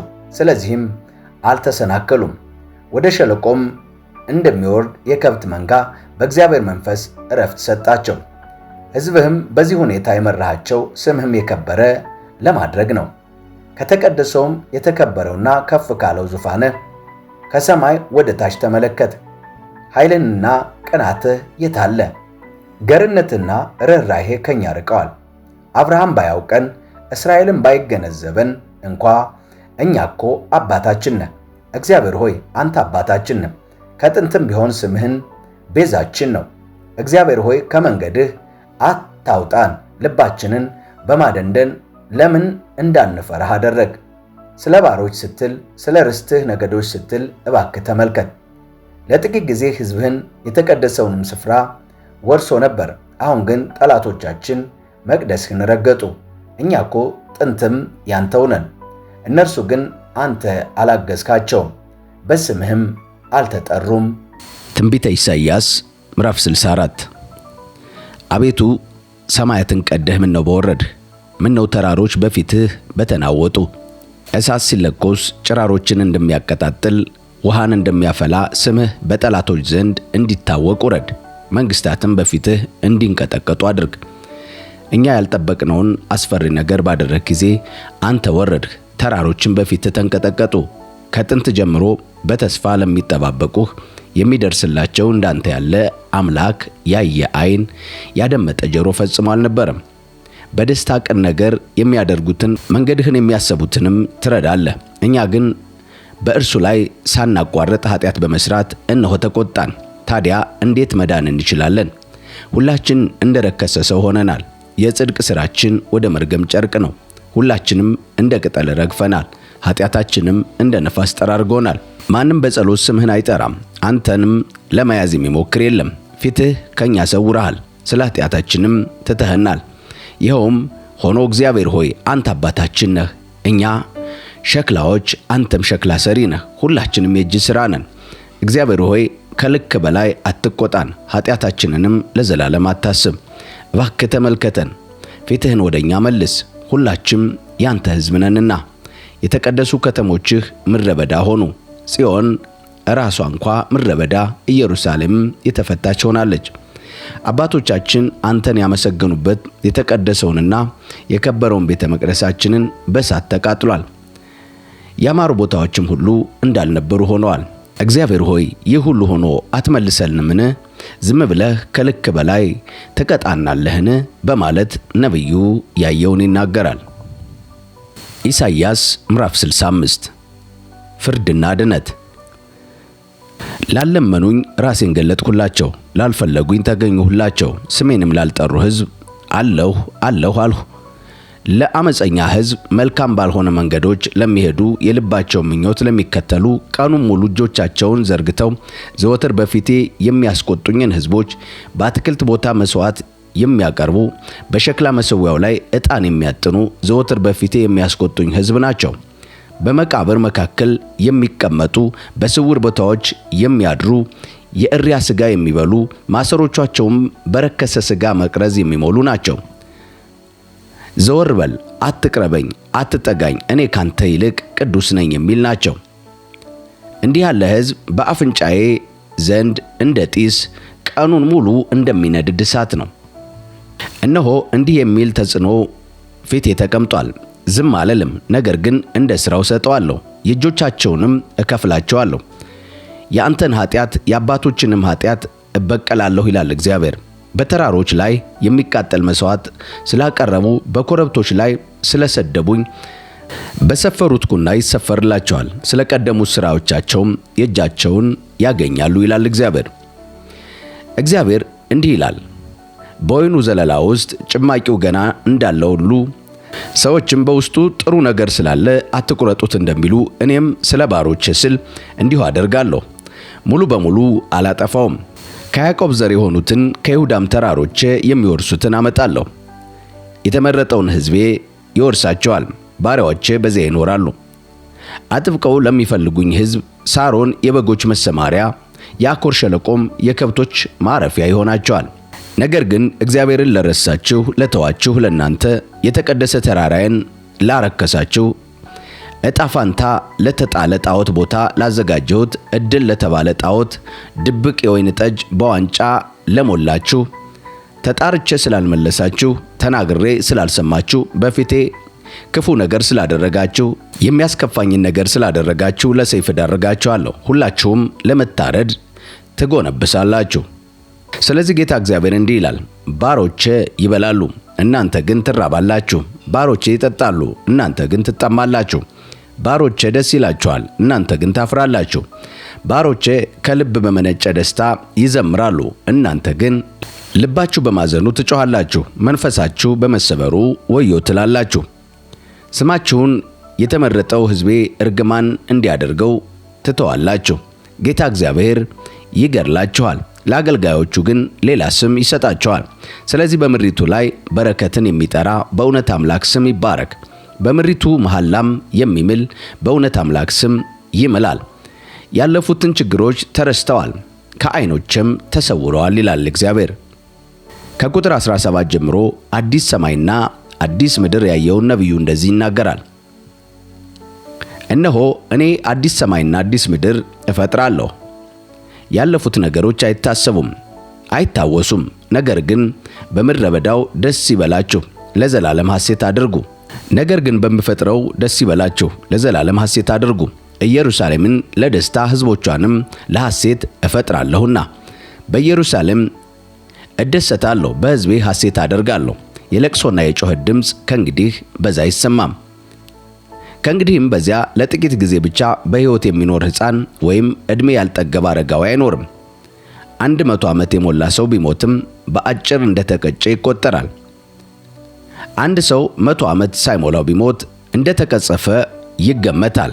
ሰዎች ቤት ይሰራሉ፣ በውስጡም ይኖራሉ። ወይንን ይተክላሉ፣ ፍሬውንም ይበላሉ። ከእንግዲህ ለሌሎች መኖሪያ ቤት አይሰሩም፣ ወይም ሌላው እንዲበላው አይተክሉም። የሕዝብ ዕድሜ እንደ ዛፍ ዕድሜ ይረዝማል። እኔ የመረጥኋቸው በእጃቸው ሥራ ለረጅም ዘመን ደስ ይላቸዋል። ድካማቸው በከንቱ አይቀርም። ዕድለቢስ ልጆች አይወለዱላቸውም። እነርሱና ዘራቸው እግዚአብሔር የባረከው ሕዝብ ይሆናሉ። ገና ሳይጣሩ እመልስላቸዋለሁ፣ ተናግረው ሳይጨርሱ እሰማለሁ። ተኩላና የበግ ጠቦት በአንድነት ይበላሉ። አንበሳም እንደ በሬ ሳር ይበላል። እባብ ትቢያ ይልሳል። በተቀደሰው ተራራዬ ጉዳት አያደርሱም፣ ጥፋት አያመጡም ይላል እግዚአብሔር። ኢሳይያስ ምዕራፍ 66 ፍርድና ተስፋ። እግዚአብሔር እንዲህ ይላል፣ ሰማይ ዙፋኔ ነው፣ ምድር የእግሬ መረገጫ ናት። ታዲያ የምትሰሩልኝ ቤት የማርፍበትስ ስፍራ የቱ ነው? እነዚህን ሁሉ እጄ አልሰራችምን? እንዲገኙ ያደረግኩት እኔ አይደለሁምን? ይላል እግዚአብሔር። ነገር ግን በማለት እግዚአብሔር መኖሪያው የቱ እንደሆነ ቀጥሎ ይናገራል። ነገር ግን እኔ ወደዚህ ትሑት ወደሆነና መንፈሱ ወደ ተሰበረ በቃሌም ወደሚንቀጠቀጥ ሰው እመለከታለሁ። ነገር ግን ወይፈን የሚሰዋልኝ ሰው እንደሚገድል ነው። የበግ ጠቦት የሚያቀርብልኝ የውሻ አንገት እንደሚሰብር ነው። የእህል ቁርባን የሚያዘጋጅልኝ የእሪያ ደም እንደሚያቀርብልኝ ሰው ነው። የመታሰቢያን ዕጣን የሚያጥንልኝ ጣዖት እንደሚያመልክ ነው። የገዛ መንገዳቸውን መርጠዋል፣ ነፍሳቸውን በርኩሰታቸው ደስ ይላታል በማለት የአዲስ ኪዳን አምልኮና መስዋዕት መቀየሩን ነቢዩ በሩቅ ዘመን ያየውን እንደዚህ ይናገራል። ስለዚህ ችግር እንዲደርስባቸው አደርጋለሁ፣ የፈሩትንም አመጣባቸዋለሁ። በተጣራው ጊዜ የመለሰ በተናገሩ ጊዜ ያደመጠ ሰው የለምና በፊቴ ክፉ ነገር አደረጉ፣ የሚያስከፋኝንም መረጡ። እናንት በቃሉ የምትንቀጠቀጡ ይህን የእግዚአብሔርን ቃል ስሙ። እናንት ወንድሞቻችሁ የጠሏችሁ ስለ ስሜም አውጥተው የጣሏችሁ እስቲ እግዚአብሔርን ይከበርና የእናንተን ደስታ እንይ ይሏችኋል። ይሁን እንጂ ማፈራቸው አይቀርም። ያንን የጮህ ድምፅ በከተማው ስሙ፣ ያን ጫጫታ ከቤተ መቅደሱ ስሙ። ይኸውም የእግዚአብሔር ድምፅ ነው። ለጠላቶቹም የሚገባቸውን ሁሉ ይከፍላቸዋል። ከማማጧ በፊት ትወልዳለች፣ በምጥ ጣር ከመያዟ በፊት ወንድ ልጅ ትገላገላለች። እንዲህ ያለ ነገር ማንም ሰምቶ አያውቅም። እንዲህ ያለ ማንስ አይቶ ያውቃል? አገር በአንድ ጀንበር ይፈጠራልን? ወይስ ሕዝብ በቅጽበት ይገኛልን? ጽዮንን ምጥ ገና ሲጀምራት ልጆቿን ወዲያውኑ ትወልዳለች። ሊወለድ የቃረበውን እንዳይወለድ አደርጋለሁን? ይላል እግዚአብሔር። በሚገላገሉበት ጊዜስ ማኅፀን እዘጋለሁን? ይላል አምላካችን። ወዳጆቿ የሆናችሁ ሁሉ ከኢየሩሳሌም ጋር ደስ ይበላችሁ፣ ስለ እርሷም ሐሴት አድርጉ። ለእርሷም ያለቀሳችሁ ሁሉ ከእርሷ ጋር እጅግ ደስ ይበላችሁ። ከሚያጽናኑ ጡቶቿ ትጠባላችሁ ትረካላችሁም፣ እስከምትረኩም ትጠጣላችሁ፣ በተትረፈረፈ ሀብቷም ትደሰታላችሁ።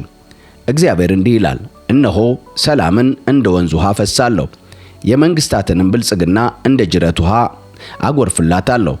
ትጠባላችሁ፣ በቅፏም ትያዛላችሁ፣ በጭኖቿም ላይ ትፈነድቃላችሁ። እናት ልጆቿን እሽሩሩ እንደምትል እኔም እናንተን እሽሩሩ እላችኋለሁ፣ በኢየሩሳሌምም አጽናናችኋለሁ። ይህን ደስታዬ ልባችሁ ሐሴት ያደርጋል፣ በአጥንቶቻችሁም እንደ ሣር ይለመልማሉ። የእግዚአብሔር እጅ ከባሮች ጋር በመሆን ይታወቃል፣ ቁጣው ግን በጠላቶቹ ላይ ይገለጣል። እነሆ እግዚአብሔር በእሳት ነበልባል ይመጣል፣ ሰረገሎችም እንዳውሎ ነፋስ ናቸው። ንዴቱ በቁጣ ተግሣጹም በእሳት ነበልባል ይገለጣል። በእሳትና በሰይፍ እግዚአብሔር ፍርዱን በሰው ሁሉ ላይ ያመጣል። በእግዚአብሔር ሰይፍ የታረዱት ብዙ ይሆናሉ። ወደ አትክልቱም ቦታ ለመሄድና ከአትክልቶቹ አንዱን ለማምለክ ራሳቸውን የሚቀድሱና የሚያነጹ የእሪያዎችንና የአይጦችን ሥጋ የረከሱ ነገሮችን የሚበሉ ሁሉ የመጨረሻ ፍርዳቸው በአንድነት ይቀበላሉ ይላል እግዚአብሔር። እኔም ሥራቸውንና ሐሳባቸውን ስለማውቅ መንግሥታትንና ልሳናትን ሁሉ ልሰበስብ አመጣለሁ። እነርሱም መጥተው ክብሬን ያያሉ። በመካከላቸው ምልክትን አደርጋለሁ። ከእነርሱም የተረፉትን አንዳንዶችን ወደ ሕዝብ፣ ወደ ተርሴስ፣ ወደ ፉጥ፣ ወደ ታወቁ ቀስተኞች፣ ወደ ሉድ፣ ወደ ቶባልያ፣ ያዋን እንዲሁም ዝናዬን ወዳልሰሙትና ክብሬን ወዳላዩት ራቅ ወዳሉ ደሴቶች እልካቸዋለሁ። በሕዝቦችም መካከል ክብሬ ይናገራሉ። ለእግዚአብሔር ቁርባን እንዲሆኑ ወንድሞቻችሁን ሁሉ ከየመንግሥታቱ ወደ ተቀደሰ ተራራዬ ወደ ኢየሩሳሌም በፈረስ በሰረገላና በጋሪ በበቅሎና በግመል ያመጧቸዋል ይላል እግዚአብሔር።